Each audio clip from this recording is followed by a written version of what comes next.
எல்லாருக்கும் வணக்கம். நான் அக்ஷய பாரதி. இன்னைக்கு நான் ஸ்ட்ரேஞ்சர் திங்ஸ் சீரிஸ பத்தி தான் பேச போறேன். எப்படி பிளாட் ஹோல் சிலது இருந்தாலும், அவ்ளோ மாஸா இருந்த சீரிஸ் இப்படி பிளாட் ஹோலே ஒரு சீசனா மாறிச்சுன்னு டிஸ்கஸ் பண்ண போறேன். Both creator side and viewer side 2யுமே பார்க்க போறோம். இது ஸ்ட்ரேஞ்சர் திங்ஸ் ஃபேன்ஸுக்கான ஒரு டீப் டைவா இருக்க போகுது. கண்டிப்பா ஃபர்ஸ்ட் சீசன்ல இருந்து லாஸ்ட் சீசன் வரைக்கும் ஸ்பாய்லர்ஸ் இருக்கும். அப்புறம் சீசன் 5 ஒரு பிளேய பேஸ் பண்ணி தான் எழுதியிருக்காங்க. அந்த பிளேயோட ஸ்டோரி பத்தி, அப்புறம் ரீசென்ட்டா ரிலீஸ் ஆன stranger things season 5 behind the scene documentary பத்தியும் பேசுவேன். ஸோ வீடியோவ எண்ட் வரைக்கும் பாருங்க. ஃபர்ஸ்ட் ஆஃப் ஆல் நான் மட்டும் தான் சீசன் 4 எண்டிங்க பார்த்து போச்சுடா நம்ம ஓஜி கேங் வேற வேற ஏரியால இருந்து இவ்ளோ கஷ்டப்பட்ட பிறகும் வெக்னா பெர்மனன்ட்டா கேட்ட திறந்து ஹாக்கின்ஸ நாலா பொளந்து ஜெயிச்சுட்டான். அடுத்த சீசன்ல ஒரிஜினல் ஹாக்கின்ஸும் அப்சைட் டவுன் ஹாக்கின்ஸும் மெர்ஜ் ஆகிடும். வெக்னா ஏன் 2 வேர்ல்ட்ஸையும் கம்பைன் பண்ண ட்ரை பண்ணான்னு தெரிஞ்சிரும். ஹாக்கின்ஸ் ஃபுல்லா டெமோஸா சுத்திட்டு இருக்கும். மக்கள் எல்லாரும் எப்ப என்ன நடக்கும்னு தெரியாம எப்பனாலும் சண்டை போட ரெடியா இருப்பாங்க. வில்லோட பேரண்ட்ஸ தவிர வேற எந்த பேரண்ட்ஸ்க்கும் என்ன நடக்குதுன்னு வேற தெரியாதா? எல்லாத்தையும் ஓஜி கேங் எக்ஸ்பிளைன் பண்ணுவாங்க. இல்ல அட்லீஸ்ட் மைண்ட் ஃப்ளேயர் பார்ட்டிகிள் காத்துல பரவி எல்லாரையும் கண்ட்ரோல் பண்ண தொடங்கிடும். நம்ம கேங்குக்கு என்ன நடக்குதுன்னு தெரிஞ்சனால மைண்ட் ஃப்ளேயரோட மைண்டுக்குள்ளேயே போய் மைண்ட் ஃப்ளேயர் அண்ட் வெக்னா கூட சண்டை போடுவாங்கன்னு நினைச்சேனா, அவ்ளோ மாசான சீசன் 4க்கு அப்புறமா என்னெல்லாமோ எதிர்பார்த்து வெயிட் பண்ணிட்டு இருந்தேன். 2 சீசனுக்கும் நடுவுல 3 இயர்ஸ் கேப் வேறயா, அந்த கேப்ல ஸ்டோரிலலாம் செம்மையா ஒர்க் பண்ணியிருப்பாங்கன்னு நினைச்சேன். பட் டூ மச் எக்ஸ்பெக்டேஷன்ஸ் இருந்தா இப்படிதான் இருக்கும் போல. ஃபர்ஸ்ட் சில கேரக்டர்ஸ பத்தி பேசிடுறேன். எரிக்கா 4 சீசன்ஸா பார்த்த எனக்கு 5த் சீசன்லயாவது எரிக்காவ நெறைய பார்க்கணும்னு ரொம்ப ஆசையா இருந்துச்சு. அண்ட் அட்லீஸ்ட் ஒரு சீன்லயாவது எரிக்காவ வெக்னா கிட்ட பேச விட்டுருக்கணும். அவ பேசியே எல்லா குழந்தைங்களையும் காப்பாத்தி குடுத்துருப்பா. மூக்கு தான் இல்லன்னு பார்த்தா மூளையும் சுத்தமா இல்ல. என் அம்மா அப்பா வயசு இருக்குமா உனக்கு? குழந்தைங்க கூட சண்டை போட்டுட்டு இருக்கிற? அப்படின்னு கேட்டிருப்பா. வெக்னாக்கு எமோஷனல் டேமேஜ் ஆயிருக்கும். அண்ட் அவ சயன்ஸ் நர்ட் அதெல்லாம் ஓகே தான். பட் இந்த சீசன்லயாச்சும் வெக்னா கூட சண்டை போட விட்டுருக்கலாம்ல. அவ ஆக்ஷன் சீன்ஸ்லலாம் செம்மையா இருப்பா. சின்ன பொண்ணு அதனால கூட்டிட்டு போலன்னே வச்சுப்போமே. டெமகார்கன் அட்லீஸ்ட் ஒரு டெமோ டாக் கூடவாச்சும் எரிக்காவ சண்டை போட விட்டுருக்கலாம். சீசன் 4ல அந்த பாஸ்கெட் பால் டீம்ல உள்ளவன் கூட சண்டை போட்ட மாரி செம்மையா சண்டை போட்டிருப்பா. மிஸ் பண்ணிட்டாங்க. ஆல்சோ இன்னொரு ஐகானிக் எரிக்கா டயலாகும் கிடைச்சிருக்குது நமக்கு. And I told you to eat the damn pie. அந்த டயலாக் அண்ட் சீன் நல்லா இருந்துச்சு. அப்புறம் டெரிக்லாம் மாஸ் பண்ணிட்டான். டிப்ஷிட் டெரிக்காவும் சரி, டிலைட்ஃபுல் டெரிக்காவும் சரி. நெக்ஸ்ட் மிஸ்டர் கிளார்க், நம்ம ஓஜி கேங் அண்ட் எரிக்காவோட டீச்சர். அவருக்கு இன்னும் இம்பார்ட்டன்ஸ் குடுத்திருக்கலாம். சரி அட்லீஸ்ட் அப்சைட் டவுனையாவது போய் பார்த்தாரே இத்தனை சீசன்ஸ்க்கு அப்புறமா. அண்ட் எரிக்கா, மிஸ்டர் கிளார்க்கு, ராபினோட ஆளு விக்கி, மரி யாரையுமே எபிலாக்ல காமிக்கவே இல்ல. அடுத்து ஸ்டீவ். ஃபர்ஸ்ட் ஆஃப் ஆல் எனக்கு இந்த சீசன பார்க்க தொடங்குனதும், இல்ல ஆக்சுவலி அதுக்கு முன்னாடியே ஸ்டீவ் இல்ல யாருக்குமே எதுவுமே ஆகாதுன்னு தெரிஞ்சு போச்சு. டஃபர் பிரதர்ஸ்க்கு நிஜமாவே அவங்க கேரக்டர்ஸ ரொம்ப பிடிக்கும் போல. ஸோ அந்த டவர்ல இருந்து விழுற சீனுக்கு பதிலா வேற ஏதாவது வச்சிருக்கலாம்னு நினைக்கிறேன் நியர் டெத் எக்ஸ்பீரியன்ஸ ஸ்டீவ் த ஹேரிங்டனுக்கு. நான் அந்த சீன்லலாம் ஷாக் ஆகல. ஏன்னா அவனுக்கு தான் ஒண்ணும் ஆகாதுன்னு எனக்கு தெரிஞ்சு போச்சே. ஈவன் அந்த ஸ்டேர்ஸ் கிட்ட டஸ்டின் அண்ட் ஸ்டீவோட சீன் இருந்துச்சே, அதுல கூட அவரு ஏறி ஆல்மோஸ்ட் சாகுற மாரி போய் அப்புறமா டஸ்டின அளவிட்டிருந்தா இன்னும் நல்ல எமோஷனலா இருந்திருக்கும். இதுவும் எமோஷனலா தான் இருந்துச்சு. யாரும் சாகலனாலும் நெறைய கேரக்டர்ஸோட near death experience, high stakes, especially ஸ்டீவ வச்சு இன்னும் எமோஷனல் அண்ட் ஸ்ட்ரெஸ்ஃபுல்லா கொண்டு போயிருக்கலாம் 5த் சீசன. அவ்ளோ பெரிய வில்லன் கூட சண்டை போடும்போது எப்படி ஒரு ஸ்க்ராட்ச் கூட விழாம தப்பிச்சு போக முடியும்? பட் பிளானிங் தான் முக்கியம்னு முடிவு பண்ணிட்டாங்க. பிளான்ஸும் எல்லாம் அவங்க எதிர்பார்த்த மாரியே ஒர்க் பண்ணிடுச்சு. லைக் ஒவ்வொரு தடவ அந்த கேட்ட பர்ன் பண்ணி சப்ளை கொண்டு போகும்போது இந்த கிரால பண்றாங்க. ஸோ ஏன் பண்ண விஷயத்த திருப்பி பண்ண இவ்ளோ explanation? That's a Netflix issue. அத நம்ம பின்னால பேசலாம். இப்ப மேக்ஸ் அண்ட் ஜாய்ஸ பத்தி பேசலாம். 2 பேரும் இந்த சீசன்ல என்ன பண்ணாங்கன்னே எனக்கு புரியல. அட்லீஸ்ட் மேக்ஸு, காளி அண்ட் லெவனையும் வெக்னா மைண்ட்ல வெக்னா கூட கொஞ்ச நேரம் கூட சண்டை போட விட்டுருக்கலாம். சரி மேக்ஸு கூட ஓகே. வெக்னா மைண்ட்ல கொஞ்சம் சீன்ஸ் இருந்தது. பட் ஸ்டில் ஓஜி கேங் கூட சேர்ந்து மேக்ஸும் சண்டை போட்டிருந்தா இன்னும் நல்லா இருந்திருக்கும். ஈவன் தோ அவளால நியாயப்படி சண்டை போட முடியக்கூடாது. ஆனா ஜாய்ஸு ஃபர்ஸ்ட் வால்யூம் ஃபுல்லா வில்ல பொத்தி பொத்தி வச்சாங்க. ஹாப்பர் சொன்ன மாரி பபிள் ராப்ல பத்திரப்படுத்தி வச்சாங்க. பட் 3 டெமோகார்கன்ஸ ஸ்னாப் பண்ணதும் பையன் மேல நம்பிக்கை வந்து பெரிய பிளான போட்டு வில்ல ஆல்மோஸ்ட் வெக்னா கிட்ட மாட்டிக்கிட்டு லாஸ்டா வெக்னாவோட தலைய சாப் பண்றதுக்கு தான் டைமென்ஷன் எக்ஸ் ஐ மீன் அபிஸ்க்கு போனாங்க. இப்ப வில் எப்பேர்ப்பட்ட கேரக்டர். வால்யூம் 1ல அவனுக்கு பவர்ஸ்லாம் கிடைச்சது. அப்ப செகண்ட் ஹாஃப்ல சம்பவம் பண்ணியிருக்கணும்ல. ஏன்னா இப்ப லெவன், காளி, வில் 3 பேருக்கும் பவர்ஸ் இருக்குது. 3 பேரும் சேர்ந்து வெக்னா மைண்டுக்குள்ள போய் வெக்னா கூட சண்டை போட்டிருந்தாலே வேலை முடிஞ்சிருக்கும். அவ்ளோ பவர். எதுக்கு? ஹென்றி, இது எதையுமே நீ பண்ணல ஹென்றி. நீயும் என்ன மாரி ஒரு சாதாரண குழந்தை தான். என்ன மாதிரி உன்னையும் ஒரு வெஸ்ஸலா தான் யூஸ் பண்ணுது இந்த மைண்ட் ஃப்ளேயர். அவன எதிர்த்து போராடு ஹென்றி. நீ நல்லவன். அப்படின்னு ஸ்பீச் குடுக்க. ஐ மீன் 12 குழந்தைங்க வெக்னா மாரி ஒரு வில்லன் கிட்ட மாட்டிட்டு இருக்கிறாங்க. அவன் கேவுக்குள்ள போனா எல்லாரும் மாட்டிப்பாங்க. குழந்தைங்கள தொரத்துறத பார்த்ததும் கழுத்த ஸ்னாப் பண்ணணுமா இல்லையா? கண்ட்ரோல் எடுத்ததும். அப்புறம் ஃபர்ஸ்ட்டு வில்லு கண்ட்ரோல் எடுத்தப்பவே காலு கைய உடைச்சதுக்கு பதிலா கழுத்த உடைச்சிருக்கலாம். அது என்ன காலு, கையின்னு ஆர்டரா தான் போவாங்களா? At least as a mother of 2 biological sons and 1 adopted கேர்லா டைம வேஸ்ட் பண்ணாதடா வில்லு அப்படின்னு ஜாய்ஸாவது சொல்லணுமா வேண்டாமா? ஒண்ணும் சொல்லல. 11 ரொம்ப பேசவே இல்ல. அப்புறமா 11 கேரக்டர் பண்ண மில்லி ஃபேஸ்ல ஃபில்லர்ஸ் வச்சனால ஃபேஸ ஒழுங்கா மூவ் பண்ண முடியல அவங்களால. அவங்க மட்டும் இல்ல. நெறைய ஆக்ட்ரஸ் அண்ட் ஈவன் ஆக்டர்ஸ் இப்ப வயச குறைக்கிறதுக்கு அப்படி நெறைய ப்ரொசீஜர்ஸ்லாம் பண்றாங்க ஃபேஸ்ல. அப்பதான் ஃபேஸ்ல ரிங்கிள்ஸ் வராதுன்னு. பட் ஒவ்வொரு எமோஷன்ஸ கன்வே பண்றதே நம்ம ஃபேஸ்ல ஃபார்ம் ஆகுற அந்த ரிங்கிள்ஸ் தான். சிரிக்கும்போதும் சரி, அழும்போதும் சரி, கோவப்படும்போதும் சரி, அது வெளியில தெரியாம இருக்க தான் இவங்கலாம் ஃபேஸ டைட் பண்றாங்க. எல்லாரும் வர வர ஏதோ இன்ஸ்டாகிராம் ஃபில்டர்ல வாழ்ற மாரி இருக்கிறாங்க. பட் அவங்களுக்கும் எக்ஸ்டர்னல் பிரஷர்ஸ்லாம் இருக்குதுல்ல. பார்க்க இப்படி இருந்தா தான் சான்ஸ் கிடைக்கும் அப்படிங்கிற மாரியெல்லாம். ஸோ என்ன சொல்லன்னு தெர்ல. யாஹ்! 11 இந்த சீசன்ல மெயின் கேரக்டர் மாரியே இல்ல. இத்தன சீசன்ஸா ஹாலிக்கு ரொம்ப இம்பார்ட்டன்ஸ் குடுக்காம, திடீர்னு அவள பத்தி எல்லாரும் கவலைப்படுங்கடா அப்டின்ட்டு விட்டுட்டாங்க. 10 வருஷமா சீரிஸ் இப்படிதான் முடியணும்னு யோசிச்சு வச்ச டஃபர் ப்ரோஸ்க்கு, ஹோலிக்கு இன்னும் இம்பார்ட்டன்ஸ் குடுக்கணும்னு தெரியாதா? அவ அந்த லைட்ட சென்ஸ் பண்ணது, ஃப்ளஷ் மான்ஸ்டர பார்த்ததெல்லாம் கணக்குல வராது. அவளுக்கு ஏதாவது ஆனா ஆடியன்ஸ் ஃபீல் பண்ணணும். அதுக்கு 4 சீசன்ஸா அவளுக்கு இருந்த ஸ்க்ரீன் டைம் என்ன பொறுத்தவரைக்கும் போதாது. இதுல 4 சீசன்ஸா ஒரே ஒரு குழந்தைய ஹோலி ரோல்க்கு யூஸ் பண்ணா, அந்த குழந்தைய ஓவர் ஒர்க் பண்ண வைக்கிற மாரி இருக்கும்னு சொல்லிட்டு, டின்ஸ்லி பிரின்ஸ், ஆனிஸ்டன் பிரின்ஸ்ன்னு செட் ஆஃப் ஐடென்டிக்கல் ட்வின்ஸ தான் யூஸ் பண்ணாங்க ஹாலி ரோல்க்கு. அப்புறம் காளிய மறுபடியும் கொண்டு வந்ததுக்கு அவள வச்சு பெருசா ஏதாவது பண்ணியிருக்கலாம். பண்ணுவாங்கன்னு தான் நான் எதிர்பார்த்தேன். 11 உயிரோட இருக்கிறாளா இல்லையான்னு கன்ஃப்யூஸ் பண்றதுக்காக மட்டும் காளிய கொண்டு வந்த மாரியே இருந்துச்சு. ஏன்னா ஃபியூச்சர்ல 11 வச்சு இவங்க ஏதாவது சீக்வல் எடுக்கணும்னு நெனச்சா எடுக்கலாம். எல்லாம் பிசினஸ். உண்மைய சொல்லணும்னா, என்ன பொறுத்தவர டஃபர் பிரதர்ஸ் யோசிச்சு வச்ச எண்டிங்ல சீசன் 1ல இருந்தே பார்த்தா, 11 எல்லாரையும் காப்பாத்துறதுக்கு தன்ன சாக்ரிஃபைஸ் பண்ணுவா லாஸ்ட்டு. அவ்வளோதான். அத நோக்கி ஸ்டோரி போகணும். அப்புறம் சூசி பூ சீரியஸ்லி அவ ஏதோ இந்த உலகத்திலே இல்லாத மாரி இந்த சீசன்ல எல்லாரும் நடந்துக்கிட்டாங்க.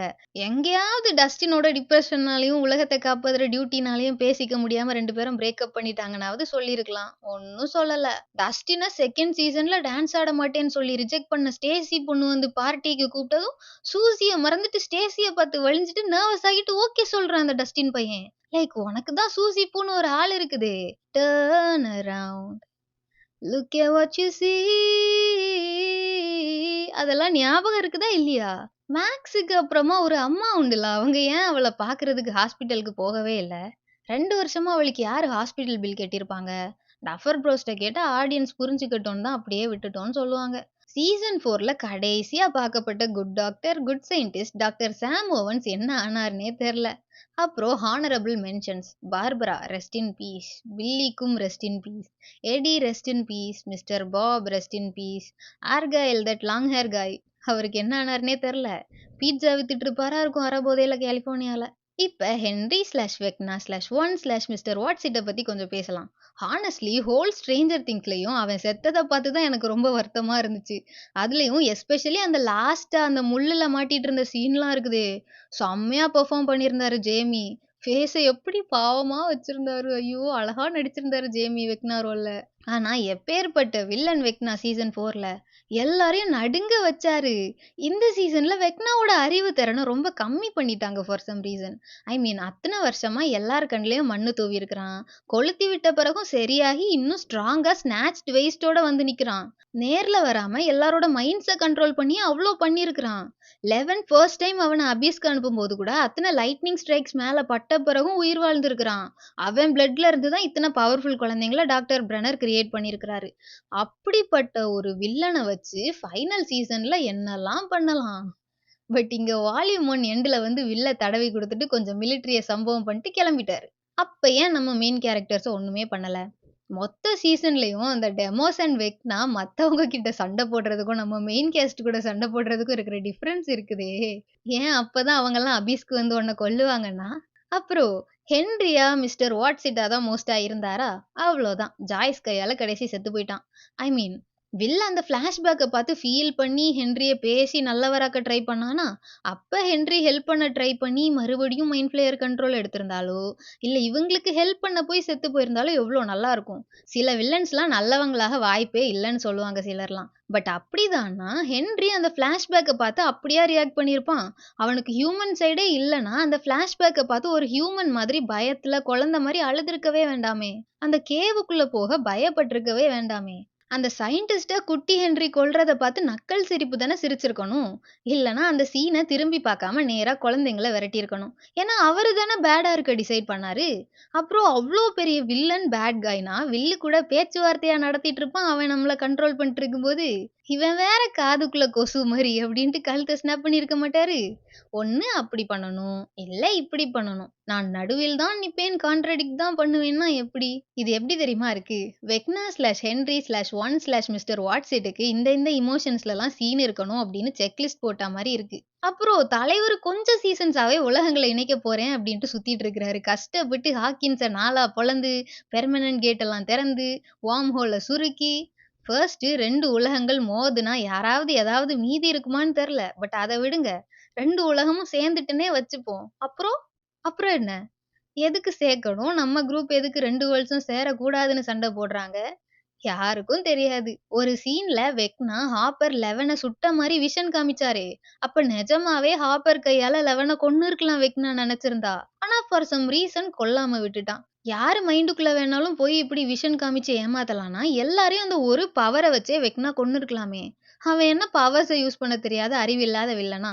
எப்பேர்ப்பட்ட வில்லன இப்படி பண்ணிட்டாங்கன்னு எனக்கு ஒரே வருத்தம்பா. அண்ட் சீசன் 4ல நெஜமாவே வெக்னா மைண்ட் ஃப்ளேயர கண்ட்ரோல் பண்ற மாரி தான் கதை போச்சு. என்ன பொறுத்தவரைக்கும். சீசன் 5ல அத ஒரு ப்ளேயால இப்படி பண்ணிட்டாங்க. ஓ! அப்புறம் ப்ளேனா யுஎஸ் அண்ட் லண்டன்ல தியேட்டர்ல இந்த மியூசிக்கல் டிராமாஸ்லாம் பண்ணுவாங்க. அதே மாரி ஸ்ட்ரேஞ்சர் திங்ஸ் ஹென்றி/வெக்னாவோட ஃபிளாஷ்பேக்கையும் ப்ளே பண்ணாங்க. அத பத்தி பின்னால உள்ள செக்ஷன்ல நான் பேசியிருக்கிறேன். அப்புறம் எப்பேர்ப்பட்ட ரைட்டர்ஸ்னாலும் இவ்ளோ பவர்ஃபுல்லான கேரக்டர்ஸ கையில வச்சுட்டு, அவங்கள வச்சு என்னலாம் பண்ணலான்னு தானே எக்ஸைட்டடா யோசிப்பாங்க. பிகாஸ் வெக்னா கிளியர்லி நம்ம மெயின் கேரக்டர்ஸ விடவும் ரொம்ப ரொம்ப பவர்ஃபுல். 4த் சீசன்ல இவங்கள குறைச்சு எடை போட்டனால தான் வெக்னா அடி வாங்கிட்டான்னே வச்சுப்போம். ஆனாலும் அப்சைட் டவுன ஹாக்கின்ஸ்குள்ள எப்படியோ கொண்டு வந்துட்டான். அப்பேர்ப்பட்ட வில்லன தோற்கடிக்க மெயின் கேரக்டர்ஸ்க்கு பவர் இல்ல. ஓகே. ஆனாலும் ஸ்ட்ராங்காக அந்த குச்சி, ஃபிளேர் கன் இதெல்லாம் தவிர வேற ஏதாவது ரெடி பண்ணியிருக்கணும்ல நடுவுல இருந்த அந்த ஆல்மோஸ்ட் 2 இயர்ஸ்ல. நானும் என்ன மைண்ட் செட்ல தான் இப்படி இந்த சீசன பண்ணாங்கன்னு பிஹைண்ட் த சீன் டாக்குமெண்ட்ரிய ஓப்பன் பண்ணேன். எடுத்த உடனே we hate writing but stories எழுதுனா தான் அத டைரக்ட் பண்றதுக்காவது சான்ஸ் கிடைக்கும்னு தான் bad script after bad script எழுதணும் அப்படின்னு சொல்றாங்க. பட் அதுக்கு அவங்கள பாராட்டியே ஆகணும். ஏன்னா வீட்ல சின்ன கேமராஸ்ல ஃப்ரெண்ட்ஸ் கூட சேர்ந்து சின்ன வயசுல இருந்தே மூவிஸ்லாம் ஷூட் பண்ணிட்டு, அவங்களால முடிஞ்ச விஷயங்கள்லாம் பண்ணி இப்படி ஒரு சான்ஸ அவங்களுக்கு சொந்தமாக்கியிருக்கிறாங்க. யாருன்னே தெரியாத இவங்கள இப்ப டஃபர் பிரதர்ஸ்ன்னு சொன்னா எல்லாருக்கும் தெரியுது. அப்புறம் அந்த ஹோல் டாக்குமெண்ட்ரிய பார்க்கும்போது, அவங்களுக்கு ரைட்டிங்ல இன்ட்ரெஸ்ட் இல்லாதது வெளில தெரியுது. ஹோல் டாக்குமெண்ட்ரில ஏதோ இந்த ஸ்ட்ரேஞ்சர் திங்ஸ எப்படா முடிச்சுட்டு கிளம்பலான்னு இருந்த மாரியே இருந்துச்சு. And that's just how humans are. நீங்க ஒரு கிரியேட்டிவ் பெர்சனா இருந்தா உங்களுக்கே தெரியும். சேம் ப்ராஜெக்ட்ட ரொம்ப நாளா இழுத்துட்டு போறது நெறைய பேருக்கு பிடிக்காது. எஸ்பெஷலி ரைட்டிங்ல இன்ட்ரெஸ்ட் இல்லாத இவங்களுக்கு கஷ்டமா தான் இருக்கும். பர்ன் அவுட் ஆகியிருக்கிறதுக்கு கூட வாய்ப்பு இருக்குது. Understandable. But as a creative force and head behind the ஹோல் ஃபிரான்சைஸா அவங்க சில பேட் டிசிஷன்ஸ்லாம் எடுத்தாங்க. அண்ட் இங்க Ross Duffer one of the co creator of stranger திங்ஸோட டிவோர்ஸையும் கன்சிடர் பண்ணணும். பிகாஸ் அந்த டிவோர்ஸ் அவர் மைண்டை எப்படி அஃபெக்ட் பண்ணியிருக்கோன்னு நம்ம யாருக்குமே தெரியாது. 4 சீசன்ஸா அவர் ஒய்ஃப் கூட சேர்ந்து தான் ஸ்ட்ரேஞ்சர் திங்ஸ்ல ஒர்க் பண்ணியிருக்கிறாரு. இப்போ ஒய்ஃப் இல்ல, ஆனா ஸ்ட்ரேஞ்சர் திங்ஸ்ல ஒர்க் பண்ணிட்டு இருக்கிறாரு. நெறைய பேர் இதுக்கு முன்னாடி ரிலீஸ் ஆன அந்த 4 சீசன்ஸையும் இவங்க தான் கிரியேட் பண்ணாங்க அப்படிங்கிறத மறந்து, இந்த கிரியேட்டர்ஸும் ஹியூமன்ஸ் தான் அப்படிங்கிறதையே மறந்து ஹேட் கமெண்ட்ஸ்லாம் எழுதுறாங்க.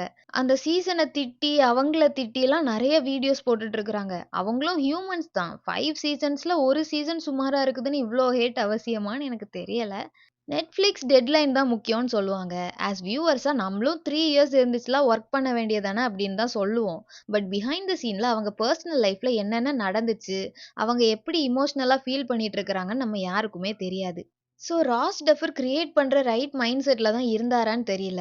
அதனால தான் இத்தனை எமோஷனல் சீன்ஸா, அப்புறமா நான்சி ஜானத்தன் ரிலேஷன்ஷிப்பும் அதனால தான் அப்படி போச்சா, ஹூ நோஸ். 2 பேர் சேர்ந்து ஒரு விஷயத்த கிரியேட் பண்ணும்போது ஒருத்தர் கரெக்டான மைண்ட் செட்ல இல்லனாலும் அது கஷ்டமா தான் இருக்கும். இப்போ back to Duffer brothers hating story writing. அவங்க கிரியேட் பண்ண கேரக்டர்ஸ் மேல ரொம்ப அக்கறையா தான் இருக்கிறாங்க. ரைட்டர்ஸ் ரூம்ல ஃபுல்லா வியூவர்ஸ் கேரக்டர்ஸ பத்தி தான் யோசிப்பாங்க. சீரிஸும் பார்க்க மாஸா இருக்கணும். ஸோ கேரக்டரையும், ஸ்பெக்டக்கிளையும் எப்படி கம்பைன் பண்றதுன்னு பார்க்கணும் அப்படின்னு தான் ஆல்மோஸ்ட் எல்லா கான்வர்சேஷன்ஸுமே இருந்துச்சு.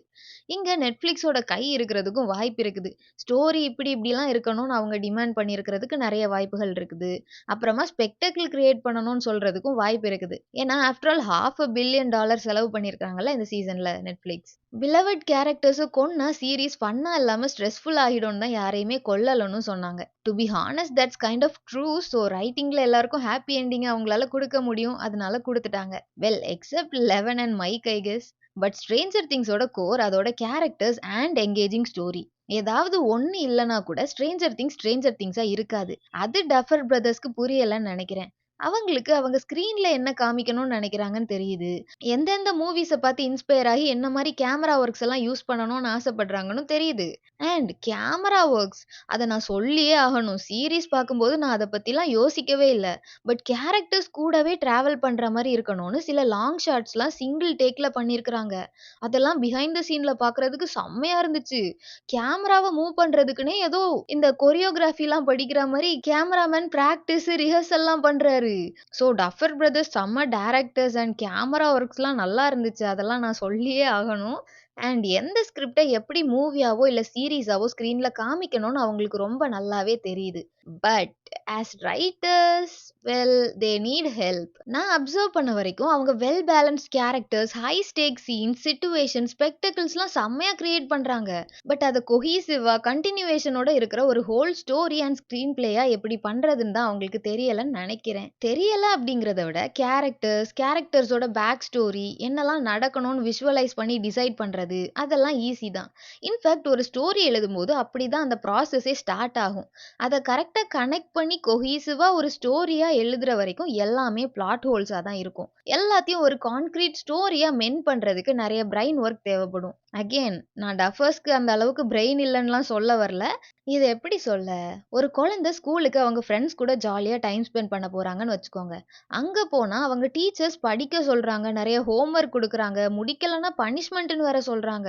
ஆனா அந்த குழந்தைய பொறுத்தவரைக்கும் படிக்கிறது, ஹோம் ஒர்க் பண்றதே பனிஷ்மெண்ட்டா தான் தெரியும். அது மாரி தான் டஃபர் ப்ரோஸ்க்கும் விஷுவல் எலிமெண்ட்ஸ கிரியேட் பண்ணி சீரிஸ், மூவிஸ்லாம் டைரக்ட் பண்றது ஃப்ரெண்ட்ஸ் கூட டைம் ஸ்பெண்ட் பண்ற மாரி ஜாலியா இருக்கும். ஆனா அதெல்லாம் கனெக்ட் பண்ணி ஸ்டோரி கிரியேட் பண்ணி ஸ்கிரிப்ட் எழுதுறது அவங்களுக்கு ஹோம் ஒர்க் பண்றது மாரி. டிஃபரெண்ட் பிரெஃபரன்ஸ் இருக்கிறது ஓகே தான். எமோஷனலா நாட் ஓகேவா இருக்கிறதும் ஓகே தான். ஆனா ரைட்டர்ஸ் ரூம்ல ஸ்டோரிய பத்தி மட்டும் கேர் பண்ற அத்தனை ரைட்டர்ஸ் சொல்றத இவங்க கன்சிடர் பண்ணணும்ல. And they had a whole room of writers to help. இவங்க சீரிஸ்ல எதிர்பார்க்கறதெல்லாம் சொல்லிட்டு வேற ரைட்டர்ஸை எழுத விட்டுட்டு ஸ்கிரிப்டை எடிட் பண்ணிட்டு இவங்க டைரக்ட் மட்டும் பண்ணியிருக்கலாம். இவ்ளோ கஷ்டப்பட்டு இந்த பொசிஷனுக்கு வந்ததுக்கு அப்புறமா அவங்க அவங்களுக்கு பிடிச்சதை மட்டும் பண்றதுல எந்த தப்புமே இல்ல. எழுதலன்னா டைரக்ஷன் அண்ட் அதர் ஒர்க்ஸ்ல இந்த டைமை ஸ்பெண்ட் பண்ணியிருக்கலாம். யாருமே டஃபர் பிரதர்ஸ் எழுதலன்னு சொல்லிட்டு அந்த ஷோவை பாய்காட்லாம் பண்ண மாட்டாங்க. இப்படி பண்ணாலும் அவங்க தான் ஸ்ட்ரேஞ்சர் திங்ஸோட கிரியேட்டர்ஸா இருப்பாங்க. அவங்க தான் எக்ஸிகியூட்டிவ் ப்ரொடியூசர் அண்ட் டைரக்டர்ஸா இருப்பாங்க. பட் அவங்க அது எதையுமே பண்ணாம ஸ்கிரிப்ட டைமுக்கு முடிக்காம இன்கம்ப்ளீட் ஸ்கிரிப்ட வச்சு சீரிஸை ஷூட் பண்ணிட்டு இருந்தாங்க. ஆக்டர்ஸ்க்கு அவங்க ஏன் இந்த சீனை பண்றாங்கன்னு புரியல. மோர் தென் தட் ஸ்கிரிப்டே இல்லாம set designers, costume designers, makeup artist, stunt directors, ஸ்கல்ப்டர்ஸ்னு எல்லாரும் ஒர்க் பண்ணிட்டு இருந்தாங்க. இப்படி ஒரு அடிபடும்னு சொன்னத மட்டும் வச்சு இவங்க வந்து மேக்கப்லாம் ரெடி பண்ணணும். ரூம் மெல்ட் ஆகும்னு சொன்னத வச்சு செட்ட டிசைன் பண்ணணும். எதுக்குன்னே தெரியாம ஆக்டர்ஸ்லாம் சீன்ஸ் எல்லாம் ஷூட் பண்ணணும். ஸ்டண்ட்ஸ் எல்லாம் ரெடி பண்ணணும். அவங்களுக்கெல்லாம் அப்ப எவ்ளோ பிரஷர் இருந்திருக்கும். என்னது எதுக்கு பண்றாங்கன்னே தெரியாம. ஏன்னா அவங்கலாம் பண்றது சரியா தப்பான்னு கூட அவங்களுக்கு தெரியாது. திடீர்னு வேற ஏதாவது வேணும்னு மனசு மாறுனா என்ன ஆகும்? ஸ்கிரிப்ட் திடீர்னு சேஞ்ச் ஆச்சுன்னா என்ன ஆகுறது? இவங்க ரெடி பண்ணது ஸ்கிரிப்ட்ல இல்லன்னா என்ன பண்றது? பட் அகைன் Netflix நீங்க தான் எல்லாத்தையும் எழுதணும். உங்க நேம் இருந்தா தான் பாப்பாங்கன்னு சொல்லி கம்பல் பண்ணியிருக்க கூட வாய்ப்பு இருக்குது. அண்ட் ராஸ் டஃபரோட எக்ஸ் ஒய்ஃபும் டிவோர்ஸ்க்கு முன்னால வரைக்கும் ஸ்ட்ரேஞ்சர் திங்ஸோட ரைட்டர் ரூம்ல இருந்தாங்கன்னு சொன்னேன்ல. நெறைய பேர் அவங்க தான் இதுவரை ரிலீஸ் ஆன டஃபர் பிரதர்ஸ் எழுதுனதா சொல்லப்படுற பார்ட்ஸ் எல்லாத்துலயும் ஹெவியா ஒர்க் பண்ணாங்க அப்படின்னும் சொல்றாங்க. அவங்க தான் கோஸ்ட் ரைட்டரா இருந்து எழுதி குடுத்தாங்கன்னு வரைக்கும் சொல்றாங்க. ஏன்னா லே ஜானிக், ராஸ் டஃபரோட எக்ஸ் ஒய்ஃப், ஃபியர் ஸ்ட்ரீட்னு ஒரு ட்ரியாலஜில ஒர்க் பண்ணியிருக்காங்க. அதுவும் பாஸ்ட்ல நடந்த மாதிரி தான் இருக்கும். ஸோ ஃபியர் ஸ்ட்ரீட்டோட ஸ்ட்ரக்சர் அண்ட் ஸ்ட்ரேஞ்சர் திங்ஸோட ஸ்ட்ரக்சர் ஸ்டோரி வைஸ் சிமிலரா இருக்கிறனால இப்படி சொல்றாங்க. அது ஜஸ்ட் அலிகேஷன்ஸ் தான். ஆனா எனக்கு என்ன தோணுதுன்னா, டஃபர் பிரதர்ஸ் நான் சொன்ன மாரியே கேரக்டர்ஸ விஷுவலைஸ் பண்ணி கிரியேட் பண்றது, நல்ல நல்ல கான்செப்ட்ட கண்டுபிடிக்கிறது, என்னெல்லாம் அந்த ஸ்டோரியில நடக்கணும்னு டிசைட் பண்றதுன்னு ஆல்மோஸ்ட் எல்லாமே நல்லா தான் பண்ணுவாங்க. So most of the work அவங்க பண்ணிட்டு மேபி ராஸோட எக்ஸ் ஒய்ஃப் அத கரெக்ட்டான ஒரு ஸ்ட்ரக்சர்ல ஒரு கொஹீசிவ் ஸ்டோரியா கொண்டு வர ஹெல்ப் பண்ணியிருக்கலாம். அண்ட் அதனால கூட மேபி சீசன் 5 இப்படி வியர்டா ஸ்ட்ரக்சர் வைஸ் டிஃப்ரெண்ட்டா இருக்கலாம். ஒரு மெயின் ரைட்டர் நடுவுல இப்படி வெளியில போனா அந்த சேஞ்சஸ் எல்லாமே அண்டர்ஸ்டாண்டபிள் தான். பட் மத்த ரைட்டர்ஸ் ஃபைனல் பேட்டில்ல நெறைய Demogorgons, Demodogs, Demobats எல்லாம் இருப்பாங்கன்னு சொல்லும்போது, one of the Duffer brothers இருந்துகிட்டு, "ஹ்ம் இல்ல ஆல்ரெடி வால்யூம் 1ல நம்ம நெறைய டெமோஸ ஓவர் யூஸ் பண்ணிட்டோம். ஸோ வியூவர்ஸ்க்கு டெமோ ஃபட்டிக் வந்திருக்கும்." அப்படின்னு சொல்றாரு. விச் மீன்ஸ் வால்யூம் 1ல நம்ம நெறைய டெமோஸ பார்த்தனால, வால்யூம் 2 அண்ட் 3ல டெமோஸ பார்க்க விரும்ப மாட்டோம்னு சொல்றாரு. ஸ்டார்ட்டிங்ல இருந்தே டெமோகார்கன்ஸ் தான் சீரிஸோட ஒரு மெயின் எலிமெண்ட்டா இருக்குது. அத பார்க்க இன்ட்ரெஸ்ட் இல்லாம எந்த வியூவர் டே இருப்பாங்க? எனக்கு புரியல. டஃபர் பிரதர்ஸ் எடுத்த பேட் டிசிஷன்ஸ்லயே இதான் பேடஸ்ட் டிசிஷன்ஸ். ஆனாலும் ஸ்பெக்டக்கிள விரும்புற டஃபர் பிரதர்ஸ் ஏன் ஃபைனல் பேட்டில்ல நெறைய டெமோஸ் வேண்டான்னு டிசைட் பண்ணாங்கன்னு தான் எனக்கு இன்னும் புரியல. அப்புறம் அவ்ளோ பெரிய உயிரினம் தொரத்தும்போது நம்ம கேரக்டர்ஸ்லாம் எப்படி ஓடி தப்பிப்பாங்க? அதுதான் ஒரு அடி எடுத்து வச்சாலே பிடிச்சிருமே! அப்படின்லாம் கொஸ்டின் பண்ணாங்க மத்த ரைட்டர்ஸ். கொஸ்டின் பண்ணாங்க. பட் டஃபர்ஸ்க்கு வியூவர்ஸ் ஒவ்வொரு எபிசோட் அண்ட் சீன்ஸ பார்த்து என்ன ஃபீல் பண்ணணும்னு தெரியுது. அத பேஸ் பண்ணி தான் story and script as a ஹோலா எழுதுறாங்க. எண்ட்ல டஸ்டின் எடி ஆசைப்பட்ட மாரி கிராஜுவேஷன்ல ஸ்பீச் பேசுறது, லாஸ்ட்டா ஒருக்கா டஞ்சன்ஸ் அண்ட் டிராகன்ஸ் எல்லாரும் சேர்ந்து விளையாடுறது, நெக்ஸ்ட் ஜெனரேஷனுக்கும் அந்த கேம்ல இன்ட்ரெஸ்ட் இருக்கிற மாரி காமிச்சு, நீங்க ஹாலிவுட் குரூப் எல்லாம் பார்த்தீங்கன்னா, ஆல்மோஸ்ட் நம்ம ஓஜி கேங்கோட மினி வெர்ஷன் மாரி தான் இருப்பாங்க. மைக் எல்லாரும் பிரிய போறத நினைச்சு சோகமா இருந்தாலும், இந்த குழந்தைங்க டி&டி விளையாடுறத பார்த்து சந்தோஷப்பட்டாரு. அப்படின்னு எல்லாமே யோசிச்சு பார்த்து பார்த்து தான் பண்ணாங்க. பட் அவங்க எக்ஸ்பெக்டேஷன்ஸ விடவும் வியூவர்ஸோட எக்ஸ்பெக்டேஷன்ஸ் அண்ட் ஃபேன் தியரிஸ் எங்கேயோ போயிடுச்சு. அதே மாரி ஒரு ஸ்டோரிய எழுதும்போது அத புரொடக்ஷன்ல ரியலா காமிக்க முடியுமான்னு யோசிக்கணும் அவங்க. வியூவர்ஸ் அத யோசிக்க மாட்டாங்க. But as creators and directors tougher brothers அத பத்தி யோசிக்கணும். 3 இயர்ஸ் கேப் இந்த கொரோனாவால வந்த கேப்ல காஸ்ட் மெம்பர்ஸ்லாம் ரொம்ப வளர்ந்துட்டாங்க. அதையும் கன்சிடர் பண்ணணும். And to be honest 2 Duffer பிரதர்ஸ்க்கும் நடுவுல எந்த கெமிஸ்ட்ரியுமே இல்லாத மாரி ஃபீல் ஆச்சு. ஏன்னா ஒருத்தர் ஒண்ணு சொல்றாரு, இன்னொருத்தர் வேற ஒண்ணு சொல்றாரு. மாறி மாறி ஒருத்தர் சொல்றத இன்னொருத்தர் வேண்டான்னு சொல்லிட்டு இருந்த மாரி இருந்துச்சு. நியாயப்படி இவங்க 2 பேரும் எல்லா ஐடியாஸையும் கம்பைன் பண்ணி ஒண்ணு கிரியேட் பண்ண ட்ரை பண்ணணும். அகைன் இதுக்கு ராஸோட எமோஷனல் ஸ்ட்ரகிள்ஸ் ரீசனா இருக்கலாம். இல்ல பர்ன் அவுட் ரீசனா இருக்கலாம். நம்மளுக்கு தெரியாது. பிகாஸ் இத்தன சீசன்ஸா சேர்ந்து தான் வொர்க் பண்ணாங்க. அந்த சீசன்ஸ் எல்லாமே நல்லா தான் இருந்துச்சு. அப்புறம் அவங்க ஜெனரேட்டிவ் ஏஐ ChatGPTய யூஸ் பண்ணி தான் சீசன் 5 எழுதுனாங்கன்னு கூட அலிகேஷன்ஸ் இருக்குது. ஏன்னா டாக்குமெண்ட்ரில அவங்க ஸ்கிரிப்ட டைப் பண்ணும்போது பேக்ரவுண்ட்ல ChatGPT, Redditலாம் ஓப்பன் ஆகி இருந்துச்சு. அண்ட் ஹானஸ்ட்லி அவங்க சீரிஸோட சயின்டிஃபிக் ஸ்டஃப்ப ரிசர்ச் பண்றதுக்காக கூட ChatGPTய யூஸ் பண்ணியிருக்கலாம். Redditல ஃபேன் தியரிஸ் அது இதெல்லாம் பார்க்கறதுக்காக கூட ஓப்பன் பண்ணியிருக்கலாம். அண்ட் அவங்க ரீட் பண்ண டிஸ்கிரிப்ஷன்ஸ், சீரிஸ்ல கேரக்டர்ஸ் பேசின டயலாக்லாம் பார்க்கும்போது ChatGPTயோட ஹெல்ப்ப யூஸ் பண்ணியிருக்க கூட நெறைய வாய்ப்புகள் இருக்குது. இந்த அலிகேஷனுக்கு யூஸ் பண்ண ப்ரூஃப், ஒண்ணு கேரக்டர்ஸோட டயலாக்லாம் அவங்க நார்மலா பேசுற மாரி இல்ல. சில இடத்துலலாம் இது நம்ம இத்தன நாளா பார்த்த கேரக்டர்ஸ் தானானே டவுட்டா இருந்துச்சு. ChatGPT கர்ஸ் பண்ணாது. So repeated use of God damn it and Jesus Christ, dialogues feeling robotic, plans எல்லாம் மறுபடியும் மறுபடியும் சிம்பிளிஃபை பண்ணி எக்ஸ்பிளைன் பண்றதுன்னு நெறைய விஷயங்கள வச்சு ஜென்ஏஐய யூஸ் பண்ணியிருக்கிறாங்கன்னு அலிகேஷன்ஸ் வச்சாங்க நெட்டிசன்ஸ். எனக்கும் அவங்க ChatGPTயோட ஹெல்ப்ப ரைட்டிங்ல யூஸ் பண்ண மாரி தான் இருக்குது. கேரன் வீலரா வந்த அந்த ஆக்டர்லாம் சும்மா ஓடி வந்து வழுக்கி விழுந்தாங்கன்னு சொல்றதுக்கு பதிலா வெட் நைட் கவுன்ல குழந்தைய பிடிச்சிட்டு ஃபாஸ்ட்டா ஓடி போகும்போது கீழ விழுந்து பொண்ண ஓட சொல்லி அப்படின்னு நல்லா டிஸ்கிரைப் பண்ணி ஸ்கிரிப்ட்லலாம் எழுதியிருந்தாங்க. அத பார்க்கறதுக்கு எனக்கு ரொம்ப புடிச்சிருந்தது அப்படின்லாம் சந்தோஷமா சொன்னாங்க. பட் அந்த டிஸ்கிரிப்ஷன்லாம் கேட்க ChatGPT எழுதக்கூடிய டிஸ்கிரிப்ஷன் மாதிரி தான் இருக்குது. ஏஐயோட ஹெல்ப்ப அங்கங்க மேபி யூஸ் பண்ணியிருப்பாங்களா இருக்கும். I don't know. எல்லாம் அலிகேஷன்ஸ் தான். ஸோ ரைட்டர்ஸ எழுத விட்டுட்டு மத்த வொர்க்ஸ்லாம் மட்டும் டஃபர் பிரதர்ஸ் பண்ணியிருந்தா டெட்லைனுக்குள்ள ஸ்கிரிப்ட முடிச்சு ஷூட்டிங்லாம் ஸ்மூத்தா போயிருக்கும் அப்படிங்கிறது என் opinion. Because it's okay to get help. Other than that Robin role பண்ணவங்க ராபின் அண்ட் விக்கி டேட் பண்றது யாருக்கும் தெரியாதுன்னு டைரக்டர்ஸ்க்கு ஞாபகப்படுத்தினது, அந்த வார்ம் ஹோல் தியரிய எக்ஸ்பிளைன் பண்ணும்போது நான்சி கேரக்டர் பண்ணவங்க இது சயின்டிஃபிக்கா கரெக்டான்னு கேட்டதுக்கு பேச்ச மாத்துனது, அப்படின்னு சில பிரச்சனைகள்லாம் அங்கங்க இருக்குது. பேசிக்கா நிஜமாவே சீரிஸ ரஷ்டா தான் ஷூட் பண்ணி முடிச்சிருக்கிறாங்க. இவங்க அங்கங்க எடுத்த இந்த சின்ன சின்ன பேட் டிசிஷன்ஸால தான் இப்படி வந்து நிக்கிறோம் நம்ம. அந்த டாக்குமெண்ட்ரிய பார்க்கும்போது சில விஷயங்கள் அண்டர்ஸ்டாண்டபிளா இருந்தாலும், சில விஷயங்கள் கடுப்பேத்துற மாரி தான் இருந்துச்சு. பட் காஸ்டியூம் டிசைனர்ஸ், ஸ்கல்ப்டர்ஸ்ன்னு ஒவ்வொரு ஸ்டாஃப்ஸும் அவ்ளோ இன்வால்வ்டா ஆசையா ஜாலியா ஒர்க் பண்ணத பார்க்க நல்லா இருந்துச்சு தெரியுமா? அதுல ஆக்ட் பண்ண ஆக்டர்ஸும் அவ்ளோ இன்வால்வ்டா இருந்தாங்க அந்த கேரக்டர்ஸ பத்தி தெரிஞ்சுக்கிட்டு. பட் சில இடங்கள்ல ஸ்கிரிப்ட் கம்ப்ளீட் ஆகாதனால எதுக்கு சில விஷயங்கள இந்த கேரக்டர்ஸ் பண்றாங்கன்னு அவங்களுக்கே புரியல. ஸோ எல்லாரையும் நம்மள மாரி ஃபெல்லோ ஹியூமன்ஸா பார்த்து சீசன் பேடுன்னு சொல்லாம மேக்கப், காஸ்டியூம் இந்த பெரிய பெரிய ஸ்ட்ரக்சர்ஸ் கேவு, டெமோகார்கனோட ரிப் கேஜ் அதெல்லாம் ஸ்கல்ப்டர்ஸ் இருந்து தெர்மோகோல்ல ரெடி பண்ணி, பெயிண்ட் பண்ணி அவ்ளோ நீட்டா பண்ணிட்டு இருந்தாங்க. ஒவ்வொரு செட்டையுமே செட் டிசைனர்ஸ் பார்த்து பார்த்து டிசைன் பண்ணாங்க. ஸோ நெக்ஸ்ட் டைம் சீரிஸ் பார்க்கும்போது அதெல்லாம் கூட நோட் பண்ணி அப்ரிஷியேட் பண்ணுங்க. ஓகே? அண்ட் நான் நோட் பண்ண இன்னொரு விஷயம், ஒவ்வொரு எபிசோடையும் ஒவ்வொரு ரைட்டர் எழுதியிருக்கிறாங்க. வேற வேற டைரக்டர்ஸ் டைரக்ட் பண்ணியிருக்கிறாங்க. டஃபோ பிரதர்ஸ் மோஸ்ட்டா ஃபர்ஸ்ட் அண்ட் லாஸ்ட் எபிசோட்ல இன்வால்வ் ஆன மாரி தான் இருக்கும். பட் சீசன் 1ல 2 எபிசோட்ஸ தவிர வேற எல்லாத்தையுமே அவங்க தான் டைரக்ட் பண்ணாங்க. எல்லாத்தையும் அவங்க தான் எழுதவும் செஞ்சாங்க. If I am not wrong. 4த் சீசன் வரைக்கும் எனக்கு ஆச்சரியமா இருக்கும். என்னடா ஒரு பெர்சன் ஒரு வேர்ல்ட டெவலப் பண்ணி என்னலாம் நடக்குதுன்னு தெரிஞ்சு ஸ்டோரிய ஃபுல்லா அண்டர்ஸ்டாண்ட் பண்ணி எழுதுனாலே, பிளாட் ஹோல்ஸ் அண்ட் இன்கன்சிஸ்டன்சிஸ் அவ்ளோ இருக்கும். 2 பேர்னா கூட ஓகே சேர்ந்து இருந்து டிஸ்கஸ் பண்ணி எழுதுனாங்கன்னு வச்சுப்போம். பட் ஒவ்வொரு எபிசோட்க்கும் ஒவ்வொரு ரைட்டர்னா எப்படி ஒர்க் பண்ணுவாங்கன்னு நான் யோசிப்பேன். சேம் ரூம்ல இருந்து எல்லாம் டிஸ்கஸ் பண்ணி எழுதுவாங்களா? இல்ல டஃபர் ப்ரோஸ் என்னென்ன நடக்கும்னு ஓவராலா சொன்னத வச்சு எழுதுவாங்களா? ஏன்னா, ஃபர்ஸ்ட் எபிசோட எழுதி முடிச்சா தானே, செகண்ட் எபிசோட் அத வச்சு கன்டின்யூ பண்ணி எழுத முடியும். ஸோ, அட் அ டைம்ல எல்லாரும் ஒரே நேரத்திலயும் எல்லாத்தையும் எழுத முடியாது, டைம சேவ் பண்ண. டைரக்ட் பண்றதும் அதே மாரி தானே. நெறைய டைரக்டர்ஸ் இருந்தாலும் ஒரே ஒரு கேஸ்ட் தான். ஸோ, எப்படி இவ்ளோ டைரக்டர்ஸ் அண்ட் ரைட்டர்ஸ் சேர்ந்து ஒர்க் பண்ணாங்கன்னு எனக்கு புரியவே இல்ல. பட் சீரிஸ்க்கு நார்மலாவே ரைட்டர்ஸ் ரூம்ல ஹோல் பிளாட்டையும் டிஸ்கஸ் பண்ணி, யார் யார் என்ன பார்ட்லாம் எழுதணும்னு டிசைட் பண்ணி அலோகேட் பண்ணிருவாங்களாம். ஸோ, எல்லாரும் சேம் டைம்ல தான் எல்லா எபிசோட்லயும் ஒர்க் பண்ணிட்டு இருப்பாங்களாம். அப்புறம் கொஹீசிவா இருக்க Duffer bros final editing and polishing பண்ணுவாங்களாம். அந்த டைரக்டர்ஸ் ஜாபும் அதே மாரி தான். ஃபர்ஸ்ட் எபிசோட் ஷூட்டிங் போயிட்டு இருக்கும்போதே, next episode director place, costume, set design, ஸ்டாஃப்ன்னு எல்லாம் அலோகேட் பண்ணிட்டு இருப்பாங்களாம்.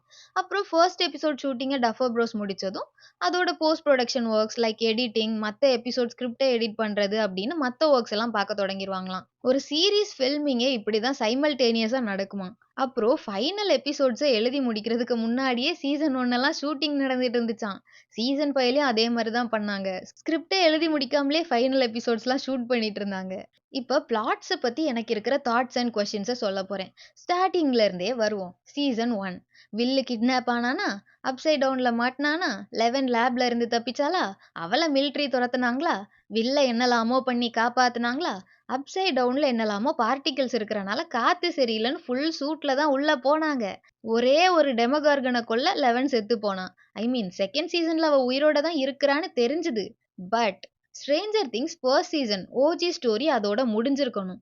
மத்த சீசன்ஸ் எல்லாம் வேற வேற ஸ்ட்ரேஞ்ச் ஈவெண்ட்ஸ பேஸ் பண்ணி பெரிய டைம் ஜம்ப் வேற கேஸ்ட் எல்லாம் வச்சு தான் சீசன் 1க்கும் 2க்கும் சம்பந்தமே இல்லாம இருந்திருக்கணும் ஒரிஜினலி. பட் தெரியாம சீசன் 1 ரொம்ப ஃபேமஸ் ஆயிடுச்சா? ஸோ Netflix இன்னும் காசு பாக்க சேம் கேஸ்ட், சேம் ஸ்டோரி கன்டினியூவேஷன வச்சு அப்படியே சீரிஸ கன்டின்யூ பண்ண சொல்லிட்டாங்க. அப்படி கிடைச்சது தான் லாஸ்ட் 4 சீசன்ஸ். இதுல இருந்தே தெரிஞ்சிருக்கும். வேற வேற சீசன்ஸ்க்கு ஒரிஜினலா எந்த பிளான்ஸுமே இல்ல டஃபர் ப்ரோஸ்க்கு. பட் வேற வழி இல்லாம தான் ஒவ்வொரு சீசன்லயும் நியூ கான்செப்ட், வில்லன்னு கிரியேட் பண்ண வேண்டியதா போச்சு. ஆனா சில ஸ்டோரீஸ்லாம் ஒரு அளவுக்கு மேல எக்ஸ்பேண்ட் பண்ணா அந்த ஸ்டோரியில உள்ள ப்ராப்ளம்ஸும் கூட சேர்ந்து எக்ஸ்பேண்ட் ஆகும். அதனால தான் most of the time first season or first part அளவுக்கு செகண்ட் இருக்காது. ஏன்னா புதுசா எதுவுமே இருக்காது. சேம் சேம் பட் டிஃபரெண்ட் மாரி தான் இருக்கும். But hey! ஸ்ட்ரேஞ்சர் திங்ஸ் அப்படி கிடையாது. ஒவ்வொரு சீசனுக்கும் பட்ஜெட், பிரம்மாண்டம், ஃபேன் பேஸ், மார்க்கெட்டிங் எல்லாமே அதிகமாயிட்டே தான் போச்சே தவிர குறையல. ஃபர்ஸ்ட் சீசனுக்கு $48 மில்லியன் ஐஎன்ஆர்ல கிட்டத்தட்ட 432 crores பட்ஜெட். அதே சீசன் 5ஓட பட்ஜெட்ட பார்த்தா 400 to 480 மில்லியன் டாலர்ஸ். ஸோ ஐஎன்ஆர்ல 3597 crores இருந்து 4317 ஃப்ரிக்கிங் crores வரைக்கும் ஒரு சீசனுக்கு செலவு பண்ணியிருக்கிறாங்க. இன்டர்வியூஸ்லலாம் நெட்ஃபிளிக்ஸ் டஃபர் பிரதர்ஸ்க்கு ஃபுல் ஃப்ரீடம் குடுத்தாங்கன்னு தான் சொல்றாங்க. பட் எல்லா சீசன்ஸ விடவும் சீசன் 5 ரொம்ப நெட்ஃபிளிக்ஸிஃபை பண்ணப்பட்ட மாரி எனக்கு ஃபீல் ஆகுது. பட் பிஹைண்ட் த சீன் என்ன நடந்ததுன்னு நமக்கு தெரியாது. எல்லா சீசன்ஸோட பிளாட்ட பத்தியும் ஷார்ட்டா சொல்லிட்டு நெட்ஃபிளிக்ஸிஃபிகேஷன பத்தி பேசலாம். First season of stranger things ஒரு ஜாம்பி மூவி மாதிரி. ஏன் எல்லாரும் ஜாம்பீஸா மாறுறாங்க? எப்படி ஸ்ப்ரெட் ஆக தொடங்கிச்சு? ஏன் ஜாம்பீஸ்லாம் இப்படி பிஹேவ் பண்றாங்கன்னுலாம் மோஸ்ட் ஆஃப் த மூவில சொல்லியிருக்க மாட்டாங்க. பட் ஸ்டில் நம்ம அத கொஸ்டின் பண்ண மாட்டோம். ஏதாவது லேப்ல ஸ்ப்ரெட் ஆக தொடங்கியிருக்கோம்னு நம்மளே அஸ்யூம் பண்ணிட்டு, character, story line and the whole எக்ஸ்பீரியன்ஸ்க்காக தான் பார்ப்போம். பிளாட் அண்ட் கேரக்டர்ஸ் ரொம்ப நல்லா இருக்கிறனால, பிளாட் ஹோல்ஸ் இருக்குதான்னு கூட நம்ம யோசிக்க மாட்டோம். பட் எல்லாத்துக்கும் ஒரு லிமிட் இருக்குதுல்ல. சீசன் 1ம் அதே மாதிரி தான். 11 தெரியாம அப்சைட் டவுன், ஹாக்கின்ஸ் டவுன் மாரியே இருக்கிற இன்னொரு உலகத்துக்கு ஒரு கேட்ட திறந்துருவா. அதனால இவ்ளோ நாள் அமைதியா இருந்த ஒரு டவுன்ல சில அமானுஷ்யங்கள் நடக்கத் தொடங்கும். வில் காணாம போயிடுவான். பார்ப் காணாம போயிடுவா. யூனிக் கேரக்டர்ஸ், எங்கேஜிங் பிளாட்ன்னு இன்ட்ரஸ்டிங்கா போயிட்டே இருக்கும் சீசன் 1. மொத்த சீசனும் ஒரு புது எக்ஸ்பீரியன்ஸா இருந்துச்சு. வியூவர்ஸ்க்கு ஏன், எதுக்குன்னு கொஸ்டின் பண்றதுக்கே டைம் இருக்காது. ஏன்னா ஸ்டோரி ரொம்ப இன்ட்ரஸ்டிங்கா, ரியலிஸ்டிக்கா போயிட்டே இருக்கும். சில பிளாட் ஹோல்ஸ் இருந்தா கூட கண்டுக்காம விட்டுருவோம். 11 அண்ட் மத்த குழந்தைங்களுக்கு எப்படி பவர்ஸ் கிடைச்சதுன்னு யோசிக்கல. ஏதோ சயின்ஸ் எக்ஸ்பெரிமெண்ட்டா இருக்கும் அப்படின்ட்டு விட்டாச்சு. ஒரே ஒரு கேட் இருக்கும்போது வில் எப்படி அப்சைட் டவுனுக்கு கடத்தப்பட்டான்னு யோசிக்கல. எப்படி லைட்ஸ் மூலமா கம்யூனிகேட் பண்ணான், செவுத்துக்குள்ள இருந்து எப்படி பேசினான்னு கூட யோசிக்கல. அவ்ளோ ஏன், ஒரு கேட்ட மூடுனா எப்படி எல்லாம் ஸ்டாப் ஆகும்னு கூட கேட்கல. ஏன்னா டெமோகார்கன்ஸ் இஷ்டத்துக்கு கேட்ட திறந்துட்டு வரதான் செஞ்சுது. எல்லாம் ஜஸ்ட் ஸ்ட்ரேஞ்ச் ஈவென்ட்ஸ் அவ்வளோதான். நம்ம ஒவ்வொரு டீட்டெயிலையும் நோட் பண்ணி அண்டர்ஸ்டாண்ட் பண்ணணும்னு அவசியம் இல்ல. டெமோகார்கன்ஸ் அப்படி கேட்ட ஓப்பன் பண்ணி வந்ததுக்கு காரணம், டஃபர் ப்ரோஸ்க்கு ஜாஸ் மூவில அந்த ஷார்க்ஸ் எல்லாம் தண்ணிக்குள்ள இருந்து திடீர் திடீர்னு வந்து அட்டாக் பண்ணது பிடிச்சு போய், டெமோகார்கன்ஸையும் அப்படியே அட்டாக் பண்ண வச்சுட்டாங்க. அவ்வளோதான். அவ்வளவே தான். பட் 2ண்ட், 3rd, 4th, 5த்ன்னு சீசன்ஸ்லாம் வரும்போது, எல்லாத்தையும் ஜஸ்ட் ஸ்ட்ரேஞ்ச் ஈவென்ட்ஸ் அப்படிங்கிறத தாண்டி, எல்லாத்துக்கும் ஒரு காரணம் இருக்குதுன்னு கனெக்ட் பண்ணும்போது, வியூவர்ஸ் எல்லாத்தையுமே கொஸ்டின் பண்ணுவாங்க. ஏன்னா, அந்த ஷோவோட கிரியேட்டர்ஸ் எதையுமே காரணம் இல்லாம காமிக்க மாட்டாங்கன்னு தான் மார்க்கெட்டே பண்ணாங்க சீரிஸ. ஸோ சின்ன சின்ன டீட்டெயில்ஸ், இன்கன்சிஸ்டன்சிஸ் எல்லாத்தையும் நோட் பண்ணி, கனெக்ட் பண்ணி, அடுத்தடுத்து வரப்போற சீரிஸ பத்தி தியரீஸ்லாம் ரெடி பண்ண தொடங்கிட்டாங்க. அண்ட் ஸோ 2ண்ட் சீசன்ல இருந்தே நெறைய இன்கன்சிஸ்டன்சிஸ் அண்ட் பிளாட் ஹோல்ஸ் உருவாக ஆரம்பிச்சிடுச்சு. ஒரு ஃபன் ப்ராஜெக்ட் இவ்ளோ பெரிய ஃப்ரான்ச்சைஸா மாறும்போது, பட்ஜெட்டும் அதிகமாகும்போது, பிரம்மாண்டத்த கம்பெனியும் எதிர்பார்க்கும், ஆடியன்ஸும் எதிர்பார்ப்பாங்க. அப்படி உருவானது தான் மைண்ட் ஃப்ளேயர். ஸ்டில் ரொம்ப மோசமான இன்கன்சிஸ்டன்சி ஆர் பிளாட் ஹோல்ஸ் இல்ல. அதர் தென் ஒரு பெரிய கேட் திறக்கப்பட்டதும் வேற குட்டி குட்டி கேட்ஸ்லாம் திறக்க முடியுமா? லைக் ஒரு கேட் திறந்துச்சுன்னா, அப்சைட் டவுன்ல இருந்து இஷ்டத்துக்கு டெமோகார்கன்ஸ்லாம் வருது, போகுது. ஏன் அப்படி? அப்புறம் ஏன் கேட்ட திறந்து குடுக்க இன்னொரு ஆள் வெளியில இருந்து தேவைப்படுது? அப்புறம் சீசன் 2ல டஸ்டின் டேட்போல் மாதிரி ஒரு உயிரினத்தெல்லாம் கண்டுபிடிச்சான் ஞாபகம் இருக்குதா? லாஸ்ட்ல பார்த்தா அது அவங்க அம்மா பூனைய சாப்பிட்டு டெமோ டாகா வளர்ந்துரும். ஏதோ நெறைய வைன்ஸ் எல்லாம் ஹாக்கின்ஸ் ஃபுல்லா அண்டர் கிரவுண்ட்ல வளரும். அத தான் சீசன் 5ல யூஸ் பண்ணுவாங்க கிராலுக்காக. அப்புறம் 11 எப்பவும் போல மிலிட்டரி தேடிச்சு. 11 அவ அம்மாவ பார்த்தா, காளிய மீட் பண்ணா. வில்லுக்குள்ள மைண்ட் ஃப்ளேயர் இருக்குதுன்னு தெரிய வரும். He likes it cold. அதனால வில்லோட பாடிய ஹீட் ஆக்கி உடம்புல இருந்து எப்படியோ அத பேய் ஓட்டுற மாரி ஓட்டுவாங்களா? அந்த ஸ்மோக் ஆஃப் மைண்ட் ஃப்ளேயர் வேற எங்க போச்சுன்னு தெரியாது. வேற யாரையும் பொசஸ் பண்ணாம கிளம்பிடுச்சு. சரி இவ்ளோ கஷ்டப்பட்டு அந்த மைண்ட் ஃப்ளேயர வெளியில எடுத்ததுக்கு காரணம்? வில் ஹைவ் மைண்ட் கூட கனெக்ட் ஆகி இருந்தனால அந்த வைன்ஸ எரிக்கிறது இவனுக்கு வலிச்சுது. ஸோ ஃபுல்லா எரிச்சா இவன் செத்து போயிடுவான். அதனால தான் மைண்ட் ஃப்ளேயர் அவனுக்கு உடம்புல இருந்து வெளியில போன பிறகு அந்த வைன்ஸ் எல்லாம் எரிப்பாங்க. 11 கேட்ட க்ளோஸ் பண்ண சீசன் 2வும் முடியும். அந்த வைன்ஸ எரிச்சதும் டெமோஸும் எல்லாம் செத்து போயிடும். சரி வைன்ஸ எரிச்சனால இல்ல கேட்ட க்ளோஸ் பண்ணனால தான் டெமோஸ் செத்து போச்சுன்னே வச்சுப்போம். அப்படின்னா வில்லும் இப்ப ஹைவ் மைண்ட்ல உள்ள ஒரு பார்ட் தானே. அவனுக்கு ஏன் ஒண்ணுமே ஆகல? கேட் க்ளோஸ் ஆன பிறகும் இந்த டெமோஸ் எல்லாம் ஏதோ வைல்ட் அனிமல் மாரி மைண்ட் ஃப்ளேயரோட கண்ட்ரோல் இல்லாம சும்மா சுத்திச்சுனா கூட ஓகே, எக்ஸ்பிளைனபிள். வில் உடம்புல மைண்ட் ஃப்ளேயர் பார்ட்டிகிள் இல்ல, அவன் ஹைவ் மைண்ட் கூட இப்ப கனெக்டடா இல்ல அப்படின்னு முடிச்சிருந்தா கூட ஓகே. ஆனா நெக்ஸ்ட் சீசன்லயே சர்ப்ரைஸ்! வில் உடம்புல இருந்து மைண்ட் ஃப்ளேயர் நிஜமா போகவே இல்ல அப்படின்னு சொல்றாங்க. சீசன் 3ல அந்த ஃப்ளஷ் மான்ஸ்டர் 11 கடிச்சு, அவ பவர்ஸ் எல்லாம் போய், அவ பவர்ஸ் வெக்னாக்கு கிடைச்சு, இப்ப வெக்னாவால கேட்ட திறக்க முடியும். அப்புறம் ஓஜி கேங்க காப்பாத்த பில்லி வேற செத்து போயிட்டான் பாவம். So sad. அந்த சண்டையே எவ்ளோ கஷ்டமா இருந்துச்சு. 11க்கு பவர் இருக்கும்போதும் அது கூட சண்டை போட்டாங்க. பவர்ஸ் போன பிறகும் அது கூட சண்டை போட்டாங்க. பட் அத தோற்கடிக்க அவ்ளோ கஷ்டமா இருந்துச்சு. எரிக்கா ஆப்பரேஷன் சைல்ட் என்டேஞ்சர்மென்ட்லாம் பண்ணி ரஷ்யன் பேஸுக்குள்ளேயே போய், ஒரு பக்கம் ரஷ்யன்ஸ், இன்னொரு பக்கம் மைண்ட் ஃப்ளேயரோட ஃப்ளஷ் மான்ஸ்டர். அப்ப கூட ஃப்ளஷ் மான்ஸ்டர் வரும்போது டெமோஸ்லாம் அவ்வளவா வரவே இல்ல. ஏன் யாராவது ஒருத்தர் தான் ஒரு நேரத்துல சண்டை போடுவீங்களா? டெமோஸும் வந்துச்சுன்னா நம்ம ஓஜி கேங்கால தாக்கு பிடிக்க முடியாதுன்னா, இல்லன்னா பில்லிய மட்டும் கண்ட்ரோல் பண்ணி ஒரு செட் ஆஃப் டெமோஸ்க்கு அந்த கெமிக்கல்ஸ குடுத்திருந்தா கூட அவங்கள ஈஸியா ஃப்ளஷ் மான்ஸ்டர்ஸா மாத்திருக்கலாம்ல. இன்னும் பெருசா வேற இருந்திருக்கும் அந்த மான்ஸ்டர் அப்படி பண்ணியிருந்தா. இந்த ஸ்டோரி ஃபுல்லாவே நெறைய பிளாட் கன்வீனியன்ஸஸ் இருக்குது. பட் சீசன் 5ல அது அப்பண்டமா தெரிஞ்சு போச்சு. அவ்வளோதான். பிளாட் கன்வீனியன்ஸ்னா, ஆசைப்பட்ட மாரி ஸ்டோரிய கொண்டு போக ரேண்டமா ஒரு சீன சேர்க்கிறது, இல்ல எடுக்கிறது. லைக் அவ்ளோ பெரிய ஃப்ளஷ் மான்ஸ்டர் ஹாஸ்பிட்டல்ல சுத்தும்போது, ரோட்ல இவங்கள தொரத்தும்போது, அவ்ளோ ஏன் ஜைகான்டிக்கா மாறி ஹோல் சூப்பர் மார்க்கெட்ட உடைச்சு அவ்ளோ சவுண்டா சண்ட போடும்போது கூட ஹாக்கின்ஸ்ல இருக்கிற யாருமே அத பார்க்கலல்ல. அது மாரி. எனிவே சீசன் 3 எண்ட்ல பில்லி செத்துட்டான். ஹாப்பர் செத்துட்டாரு. கேட்ட மூடிட்டாங்க. 11க்கு பவர் போச்சு. Will still connected to hive mind. Almost எல்லா ரஷ்யன் சோல்ஜர்ஸ் அண்ட் சயின்டிஸ்ட் மர்கையா. ஐயோ! அதுல ஒரு கியூட்டான ரஷ்யன் காய் மரி ஜாய்சன் ஹாப்பரோட ஃப்ரெண்டு செத்து போயிட்டாரு. அப்புறம் யுஎஸ் மிலிட்டரி மறுபடியும் இன்வால்வ் ஆவாங்க.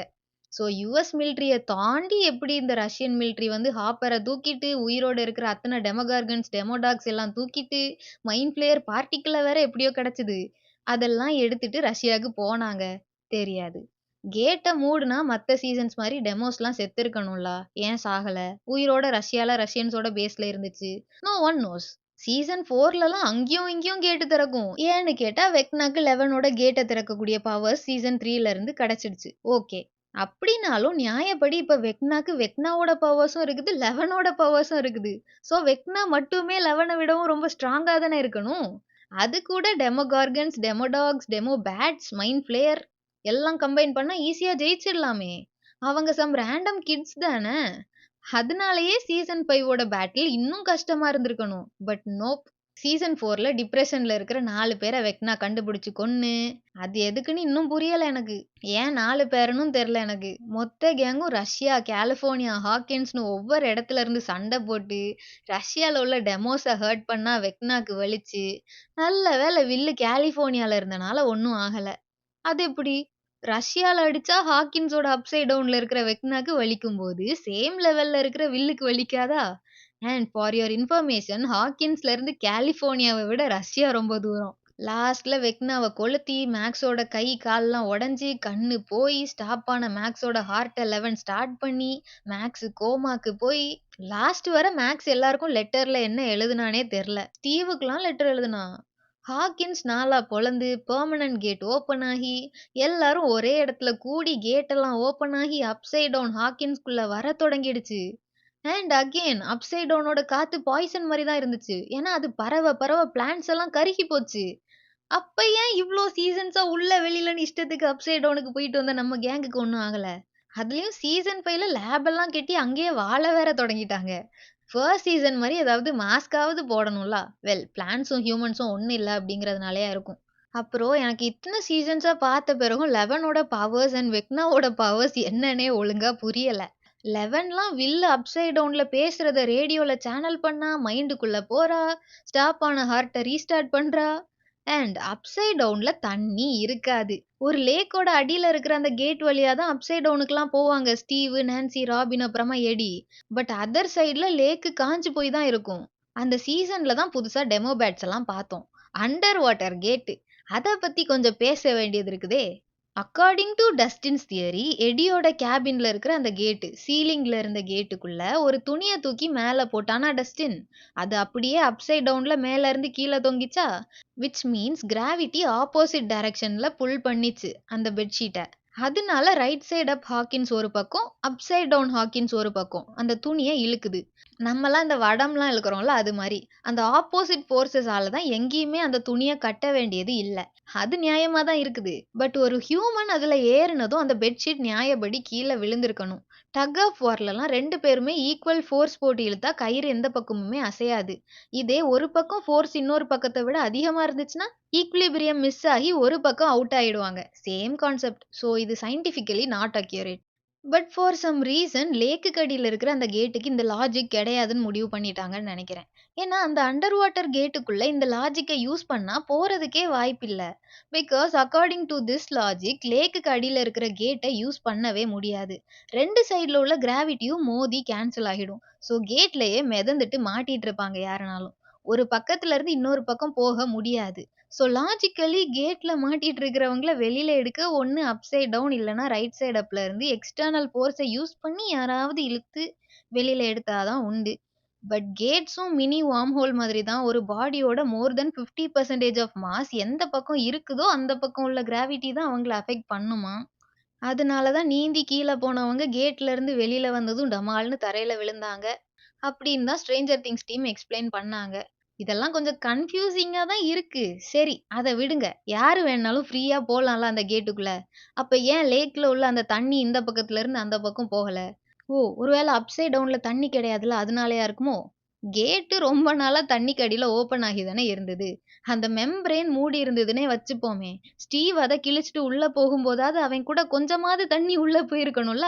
அப்படி இல்லனாலும் ஸ்டீவ் தொறந்துட்டு உள்ள போகும்போது கூட சேர்ந்து தண்ணியும் அடிச்சுட்டு அடியில போயிருக்குமே. அது மட்டும் இல்லாம டெமோ பேட்ஸ் எல்லாம் அதோட டென்டக்கிள்ஸ வெளியில போட்டு தேவைக்கு மீன் பிடிச்சு சாப்பிட்டுட்டு முள்ளெல்லாம் தூக்கி லேக்குக்குள்ள போட்ட மாரி தான் காமிச்சிருந்தாங்க. ஸோ ஏன் அந்த தண்ணி எதுவுமே அப்சைட் டவுனுக்கு போகல? ஒவ்வொரு எபிசோடுக்கும் ஒவ்வொரு ரைட்டர்ஸ், டைரக்டர்ஸ் வேல பார்க்கறனால இப்படி நடக்குதா? ஏன்னா சிலர் லாஜிக்க மதிப்பாங்க. இப்படி ஒரு தியரி இருந்துச்சுன்னா, ஷோ வந்து வியூவர்ஸ்க்கு ரொம்ப ஸ்மார்ட்டா தெரியும் அப்படின்னு நெனைப்பாங்க. அப்புறம் அதர் ரைட்டர்ஸ் அண்ட் டைரக்டர்ஸ் பிரம்மாண்டத்த விரும்புவாங்க. ஸ்டீவ் த ஹேரிங்டன் தண்ணிக்குள்ள போய் சண்ட போட்டா செம்மையா இருக்கும். அண்டர் வாட்டர் கேட் எல்லாம் யாருமே எதிர்பார்த்திருக்கவே மாட்டாங்க. மாஸா இருக்கும் அப்படின்னு யோசிக்கிறவங்க லாஜிக்கு அவ்ளோ இம்பார்ட்டன்ஸ தர மாட்டாங்க. அண்ட் ஹானஸ்ட்லி அந்த துணி இல்லாம ஸ்டீவ் மட்டும் அந்த பக்கம் போய் மேட்ரஸ எடுத்து போட்டு எல்லாரையும் அதுல குதிக்க விட்டிருந்தா சிம்பிளா முடிஞ்சிருக்கும். இல்ல எப்பவும் போல செவுத்துல இருக்கிற அந்த கேட்ட யூஸ் பண்ணியிருக்கலாம். இவங்களுக்கு வெக்னாவ தோக்கடிக்க டைம் தேவைப்படும்னு உயிர குடுத்து சண்ட போடுவாரு ஹெல்ஃபயரோட லீடர் எடி. மியூசிக் நார்மலா ரீச் பண்ண முடியாத பிரெயினோட பார்ட்ஸ கூட ரீச் பண்ணும். அதுதான் ஹோல் சீசன் 4ஓட கான்செப்ட். அதுக்காக தான் ரன்னிங் அப் த ஹில் சாங்க அத்தன தடவ ஓட விட்டாங்க. அத கண்டுபிடிக்க தான் ராபின் அண்ட் நான்சி அவ்ளோ கஷ்டப்பட்டு ஒரு மென்டல் அசைலம்குள்ளலாம் போவாங்க. ஹென்ரிக்கு 12 வயசு இருக்கும்போது ஹென்றி அண்ட் ஃபேமிலி ஹாக்கின்ஸ்க்கு வந்தாங்க. அப்பவே ஹென்ரியோட தங்கச்சி, அப்புறமா அவங்க அம்மாவ அவங்க அப்பா கொன்னுட்டாருன்னு ஒரு கேஸ் இருக்கும். ஹென்ரியோட அப்பாவ ஒரு சீரியல் கில்லர்ன்னு எல்லாரும் சொல்லிட்டு இருந்தாங்க. பட் ஃபர்ஸ்ட் சீசன்ல வில் காணாம போனப்ப இந்த டவுன்ல பெருசா ஒண்ணுமே நடக்கலன்னும், ஒரு பறவை ஏதோ ஒரு லேடியோட ஹேர அதோட நெஸ்ட்ன்னு நெனச்சது தான் பெரிய சம்பவம்ன்னும், சேஃபான டவுன் ஸோ வில் வீட்டுக்கு வந்துருவான்னும் சொல்லியிருப்பாரு ஹாப்பர் ஜாய்ஸ்ட்ட. பட் இதெல்லாம் கூட ஓகே. கண்டுக்காம விட்டுறலாம். பிகாஸ் சீசன் 1 அளவுக்கு சீசன் 4 புது எக்ஸ்பீரியன்ஸா செம்மையா இருந்துச்சு. எல்லாமே இன்ட்ரஸ்டிங்கா தான் போச்சு. கான்ட்ரடிக்ஷன்ஸும் சின்ன சின்னதா தான் இருந்துச்சு. எதுவுமே ஸ்டோரிய டேமேஜ் பண்ணல. இப்ப சீசன் 5. சீசன் 5 பத்தி பேசுறதுக்கு முன்னாடி நம்ம நெட்ஃபிளிக்ஸிஃபிகேஷன பத்தி கொஞ்சம் பேசுவோம். வாட் த ஹெல் இஸ் நெட்ஃபிளிக்ஸிஃபிகேஷன்னு கேட்கிறவங்களுக்கு அப்படின்னா என்னன்னு சொல்றேன் கேளுங்க. Rule number 1. Series or movies பார்க்க பளீச்னு இருக்கணும். கோகோ மெலன் ரைம்ஸ் மாரி இருக்கணும். வீடியோ கேம்ஸ்ல இருக்கிற பளீச் கலர் கான்ட்ராஸ்ட் மாரி இருக்கணும். End result movies or stories real இல்லன்னு நமக்கும் பளீச்னு தெரியும். அண்ட் இப்போ உள்ள ரீசன்ட் தமிழ் மூவிஸ்லயும் இந்த மாரி எல்லாம் பண்றாங்க பளீச் கலர்ஸ். செட்டு மாரி தான் தெரியும். காஸ்டியூம் மாரி தான் தெரியும். மோர் இம்பார்ட்டன்ட்லி எதுவுமே ரியலா இருக்காது. ஒரு மூவி இல்ல சீரிஸ்னா நம்மளே உள்ள இருக்கிற மாரி இம்மர்ஸ் ஆகி பார்க்கணும். க்ளூஸ் எல்லாம் கனெக்ட் பண்ணி என்ன நடக்குதுன்னு புரிஞ்சுகிட்டு, பட் அதுக்கு எல்லாமே ரியலா, நேச்சுரலா இருக்கணும். அப்பதான் நம்ம இம்மர்ஸ் ஆவோம். ஆனா most of the Netflix originals அப்படி இருக்காது. நீங்களே வேணா ஸ்ட்ரேஞ்சர் திங்ஸ் சீசன் 1ல உள்ள சீன்ஸ் எல்லாம் பார்த்துட்டு அப்படியே சீசன் 5 பாருங்க. உங்களுக்கே டிஃபரன்ஸ் தெரியும். Rule number 2. பிளாட்ஸ் எல்லாம் எவ்ளோ முடியுமோ அவ்ளோ டம்பா இருக்கணும். எத்தன தடவ முடியுமோ அத்தன தடவ என்ன நடக்குதுன்னு எக்ஸ்ப்ளைன் பண்ணணும். எவ்ளோ சிம்பிளா முடியுமோ அவ்ளோ சிம்பிளா எக்ஸ்ப்ளைன் பண்ணணும். நான்சி அண்ட் மைக்கு கிராலோட பிளான சொல்றதுல இருந்து ஸ்டீவ் அபிஸ்க்கு எப்படி போகணும்னு எக்ஸ்ப்ளைன் பண்றது வரைக்கும் பார்த்தா உங்களுக்கே புரியும். டவர்ல நின்னா அபிஸ் கீழ இறங்கும்போது மேல ஏறி போணும். அவ்ளோதான். அதான் பிளானு. அத எத்தன தடவ எக்ஸ்ப்ளைன் பண்ணாங்க. அதுல இன்னும் பெரிய காமெடி என்னன்னா, அங்க இருக்கிற முக்காவாசி பேர் according to stranger things nerds. Which means வாயால ஒருக்கா சொன்னாலே அவங்களுக்கு எல்லாம் புரிய தான் செய்யும். அதுவும் மறுபடியும் அத்தன வருஷமா பண்ற ஒரு விஷயத்த அப்படியே அவ்ளோக்கு எக்ஸ்ப்ளைன் பண்ணணும்னு ஒரு அவசியமுமே இல்லல்ல. மைக்லாம் எங்க, எப்ப, எத எக்ஸ்ப்ளைன் பண்ண வேண்டியது இருக்குமோன்னு எப்பவும் அந்த டஞ்சன்ஸ் அண்ட் டிராகன்ஸ் பொம்மைகள கையிலேயே தான் வச்சிருப்பான் போல. ஸோ ஏன் இப்படியெல்லாம் பண்றாங்கன்னு கேட்டா, வெல் நெட்ஃப்ளிக்ஸோட அசம்ப்ஷன் படி வீட்ல இருந்து மூவிஸ் இல்ல சீரிஸ் பார்க்குறவங்க எல்லாரும் ஏதாவது ஃபோன நோண்டிட்டு, டிக்டாக்க ஸ்க்ரோல் பண்ணிட்டு, வீட்டு வேலைகள்லாம் செஞ்சுட்டு அட்டென்ஷன் ஸ்பேனே இல்லாம வாழ்ற மக்களா தான் இருப்பாங்க. ஸோ குழந்தைங்கள உட்கார வைக்கிறதுக்கு கோகோ மெலன் யூஸ் பண்ற மாரி பளீச் கலர்ஸ். அப்புறம் ஃபோன்ல இருந்து எப்ப நிமிர்ந்து மூவி இல்ல சீரிஸ பார்ப்பாங்கன்னு வேற தெரியாதா? திடீர்னு பார்க்கும்போது புரியலன்னா ஆஃப் பண்ணி வச்சுட்டு வேற கிளம்பிருவாங்களா? அதனால தான் திருப்பி அரைச்ச மாவையே அரைச்சு இவ்ளோ நேரம் நடந்தது, நடக்கப் போறது எல்லாத்தையும் எத்தன தடவ முடியுமோ அத்தன தடவ எக்ஸ்ப்ளைன் பண்ணுவாங்க. ஸ்டோரிய எவ்ளோ சிம்பிளா வைக்க முடியுமோ அவ்ளோ சிம்பிளா வைப்பாங்க. ஸோ நீங்க என்னலாம் நடக்க போகுதுன்னு கெஸ் கூட பண்ண வேண்டாம். அவங்களே எல்லாத்தையும் கேரக்டர்ஸோட டயலாக்ஸ் மூலமா சொல்லிருவாங்க. மொத்த பிளாட்டும் ஒரு ஃபார்முலா மாரி தான் அவங்களுக்கு. ஒரு செக்லிஸ்ட் போட்டு இந்த எமோஷன்லாம் இருக்கணும், ஃபாஸ்ட் பேஸ்டா இருக்கணும், ஸ்டார்ட்டிங்ல ஒரு ஷாக்கிங் எலிமெண்ட், ரீசன், கிளைமாக்ஸ், எண்டிங்ன்னு ஒரு ஃபார்முலாவ ரெடி பண்ணி வச்சு, மறுபடியும் அத யூஸ் பண்ணுவாங்க. ஆனா, அதனால வியூவர்ஸ்க்கு என்னலாம் எக்ஸ்பெக்ட் பண்ணலான்னு தெரிஞ்சிடும். Netflix வியூவர்ஸோட டேட்டா, வாட்சிங் பேட்டர்ன்ஸ், ரிட்டென்ஷன் அதெல்லாம் வச்சு தான் இப்படி ஃபார்முலாஸ கிரியேட் பண்ணி, ஸ்டோரியே அத பேஸ் பண்ணி தான் எழுதுறாங்க. ஸ்டோரி டம்பா தோணும். ரொபோட்டிக்கா ஏதோ ஏஐ ஒரு ஃபார்முலாவ வச்சு எழுதின ஸ்கிரிப்ட் மாரி தான் இருக்கும். இது கூட நான் முன்னால டஃபோ பிரதர்ஸோட ரைட்டிங்க பத்தியெல்லாம் சொன்னதையும் கம்பேர் பண்ணி பாருங்க. அதனால தான் நான் Netflixக்கு இதுல ஒரு கை இருக்க வாய்ப்பு இருக்குதுன்னு அத்தன தடவ சொன்னேன். எல்லாத்தையும் வச்சு பார்க்கும்போது சீசன் 5 நெட்ஃபிளிக்ஸிஃபை பண்ணப்பட்ட மாதிரி தான் இருக்குது. எனக்கு அப்படிதான் ஃபீல் ஆச்சு.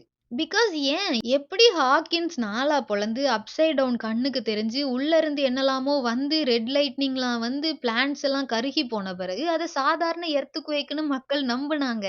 வேற சீசன்ஸ்லலாம் கூட சின்ன சின்ன விஷயங்கள தான் நடக்காத மாரி பிரிட்டெண்ட் பண்ணாங்க.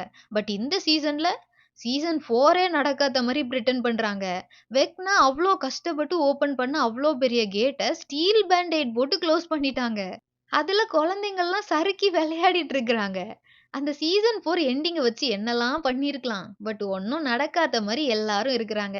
ஹாலி அவகிட்ட யாரோ மான்ஸ்டர்ஸ் வரப்போகுதுன்னு சொன்னாங்க அப்படின்னு மைக்கிட்ட சொல்றா.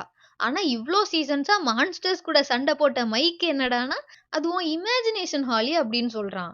ஹாலி காணாம போறது வரைக்கும் அவ பார்த்தேன்னு சொன்னத யாருமே கன்சிடர் கூட பண்ணல.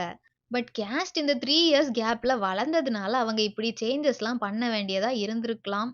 ஏதோ கேரன் வீலர், மைக்கு, ஹாலி, நான்சியோட அம்மாவ இந்த சீசன்ல கொஞ்சம் மாஸா காமிச்சாங்க.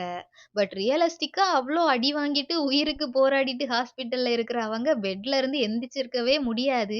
எந்திரிச்சாலே பெரிய விஷயம். இதுல ஆக்ஸிஜன் டேங்க தூக்கிட்டு வந்து ட்ரையருக்குள்ள போட்டு டெமோடாக்ஸ சம்பவம் பண்ணாங்கன்னா நம்புற மாரியா இருக்கு. பேசலாம் வேற செஞ்சாங்க தொண்டையில அடிபட்ட பிறகும். அப்புறம் வார்ம் ஹோல்ன்னு ஒண்ணு வந்துச்சே! அதோட செவுர எப்படி இவ்ளோ நாளா யாருமே அப்சைட் டவுன்ல பார்க்கலன்னு எனக்கு புரியல.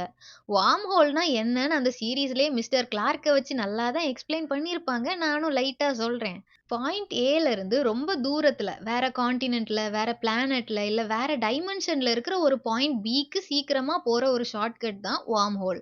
சுத்தி வளைச்சு கஷ்டப்பட்டு போறதுக்கு பதிலா ஒரு பாயிண்ட் ஏக்கும், பாயிண்ட் பிக்கும் நடுவுல ஒரு போர்ட்டல ஓப்பன் பண்ற மாரி. அது ஹவர் கிளாஸ் ஷேப்ல தான் இருக்கும். பட் அதுக்கு பிசிக்கல் வால்ஸ் கிடையாது. ஸ்ட்ரக்சர் அப்படி இருக்கும்னு டயகிராமேட்டிக்கா ரெப்ரசன்ட் பண்ணுவாங்க அவ்வளோதான். அப்படி ஒரு வார்ம் ஹோல் உருவானா கூட அது ஸ்டேபிளா இருக்க எக்ஸாட்டிக் மேட்டர் அவசியம். நார்மல் கிராவிட்டி சுத்தி இருக்கிற வார்ம் ஹோலோட செவுத்த வெளியில இருந்து உள்ள பார்த்து தள்ளும். அதனால எக்ஸாட்டிக் மேட்டர் உள்ள இருந்து அந்த செவுர வெளியில பார்த்து தள்ளும். 2 ஃபோர்ஸஸும் மீட் பண்ணி தான் அந்த வார்ம் ஹோல ஓப்பனா ஸ்டேபிளா வச்சிருக்கும். ரீசன்ட் வார்ம் ஹோல் தியரிஸ் படி இந்த எக்ஸாட்டிக் மேட்டர் வார்ம் ஹோலோட மிடில்ல தான் அதிகமா இருக்கணும். நியர் த வால்ஸ் ரேடியேஷன் ஃபோர்ஸஸ்லாம் அதிகமா இருக்கும். முடிஞ்ச அளவுக்கு வால்ஸ் கிட்ட போகாம மிடில்ல டிராவல் பண்ணா உயிரோட அந்த பக்கம் போய் சேரலாம். இங்க சீசன் 5ல அந்த கான்செப்ட யூஸ் பண்ணி அப்சைட் டவுனோட சென்டர்ல லேபோட மொட்டை மாடியில எக்ஸாட்டிக் மேட்டர் இருக்கிற மாதிரியும், அத வெடிக்க வச்சா அந்த வார்ம் ஹோல் மூடிடும்னு சொன்னாங்க. அந்த வார்ம் ஹோலோட வால்ஸ்ல நடந்து தான் டெமோஸ்லாம் அப்சைட் டவுனுக்கு அப்புறமா ஹாக்கின்ஸ்க்குலாம் வந்துச்சுன்னும் எக்ஸ்பிளைன் பண்ணாங்க ஸ்ட்ரேஞ்சர் திங்ஸ் டீம். ஏன்னா ஹாலி அபிஸ்ல இருந்து அப்சைட் டவுன்ல விழுந்து ஆல்மோஸ்ட் சாக பார்த்தால. பட் ஆக்சுவல் வார்ம் ஹோல் அப்படி இருக்காது. பட் எவ்ரிதிங் இஸ் ஃபிக்ஷன்னு விட்டுருவோம். அப்புறம் அபிஸ்க்கு ஒருக்கா அப்சைட் டவுன் இருக்குதுன்னு சொல்றாங்க, இல்லன்னு சொல்றாங்க. ஏன்னா 11 இந்த வார்ம் ஹோல கிரியேட் பண்ணனால தான் இந்த அப்சைட் டவுன் கிரியேட் ஆச்சாம் ஹாக்கின்ஸ்ல. அகைன் 11ஓட பவர்ஸ் என்னன்னு எனக்கு இன்னும் புரியல. அந்த வார்ம் ஹோலோட பேஸ் ஹாக்கின்ஸ்ல இருக்கிறனால தான் ஹாக்கின்ஸ் மாதிரி ஒரு பிளேஸ் அப்சைட் டவுனா கிரியேட் ஆகியிருக்குதாம். அப்படி பார்த்தா அந்த பக்கம் பேஸ்ல அபிஸ்க்கும் ஒரு அப்சைட் டவுன் இருக்கணும் தானே நியாயப்படி. அப்ப ஹாலி நேரா அபிஸோட அப்சைட் டவுனுக்கு தானே போயிருக்கணும். ஹாக்கின்ஸோட அப்சைட் டவுனை நோக்கி விழுந்திருக்க கூடாதுல. அப்ப அபிஸ்ல இருந்து ஹாக்கின்ஸுக்கு நியாயப்படி டிராவல் பண்ண முடியாது. ஏன்னா அபிஸோட அப்சைட் டவுனோட கிராவிட்டி அங்க இருக்கிறவங்கள அங்க வச்சிருக்கும். ஹாக்கின்ஸோட அப்சைட் டவுனோட கிராவிட்டி இன்னொரு பக்கம் உள்ளவங்கள அங்கேயே வச்சிருக்கும். எப்படியோ வார்ம் ஹோலோட மிடில ரீச் பண்ணிட்டாங்கன்னு வச்சுப்போம். அகைன் டக் ஆஃப் வார் மாதிரி ஒவ்வொரு பக்கமும் ஒவ்வொரு கிராவிட்டி இழுக்கும். எங்கேயுமே டிராவல் பண்ண முடியாம நடுவுல மாட்டிட்டு இருப்பாங்க. இங்க தான் கண்டினியூட்டி மறுபடியும் இடிக்குது. அவ்ளோ நாள் 4 சீசனா வெக்னா அப்சைட் டவுன்ல இருக்கிற அவனோட பழைய வீட்ல தான் குடியிருக்கிறான்னு சொன்னாங்க. அப்படி இருந்தும் யாரும் அத்தன சீசன்ஸா வெக்னாவ அப்சைட் டவுன்ல பார்க்கல. வெக்னா சேஃபா இருக்க தான் அங்க வைன்ஸ், டெமோஸ்ன்னு என்னலாமோ பாதுகாப்பு மெக்கானிசம்லாம் பண்ணி வச்சிருப்பான். திடீர்னு சீசன் 5ல அபிஸ்ன்னு புதுசா ஏதோ ஒண்ணு வந்துடுச்சு. ஏன் தெரியுமா? ஏன்னா 2023ல லண்டன்ல, அப்புறமா 2025ல நியூயார்க்ல ஸ்ட்ரேஞ்சர் திங்ஸ் தி ஃபர்ஸ்ட் ஷேடோன்னு கிரியேட் பண்ண ஒரு பிளேய பேஸ் பண்ணி தான் இந்த சீசன் 5 எழுதியிருக்கிறாங்க. அப்பதான் ஒரு ப்ரீக்வல் எடுக்க முடியும் அப்படின்னு. நெட்ஃபிளிக்ஸ் அஃப்கோர்ஸ் காசு பார்க்கறதுல தான் குறியா இருக்கும். இப்ப அந்த பிளே அஃப்கோர்ஸ் நான் நியூயார்க்லயும் இல்ல, லண்டன்லயும் இல்ல. ஸோ அந்த பிளேய நான் பார்க்கவும் இல்ல. பட் ஹோல் பிளேயோட ஸ்டோரிய ஒரு வீடியோல கேட்டேன்.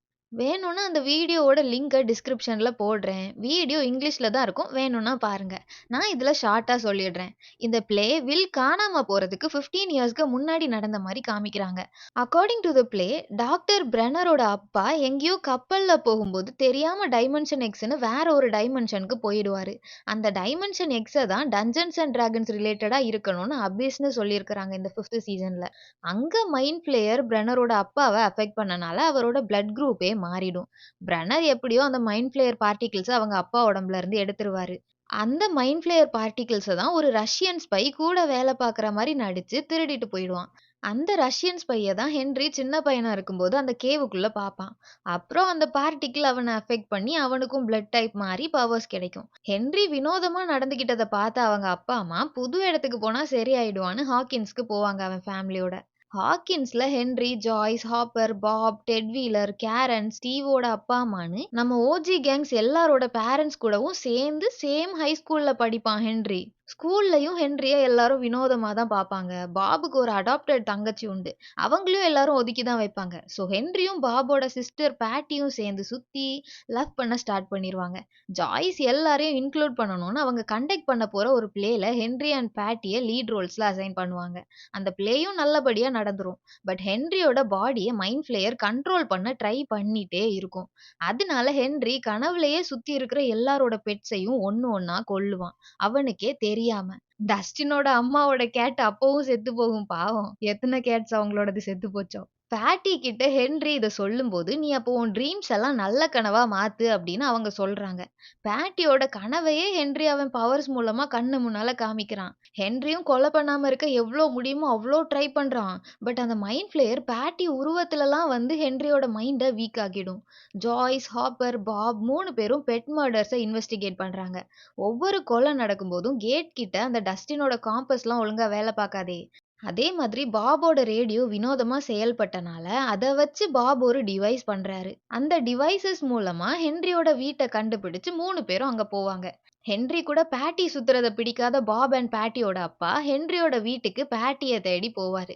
பேட்டி ஹென்றி மைண்ட் ஃப்ளேயர் கிட்ட இருந்து தப்பிக்க ஹெல்ப் பண்ணிட்டு இருப்பாங்க.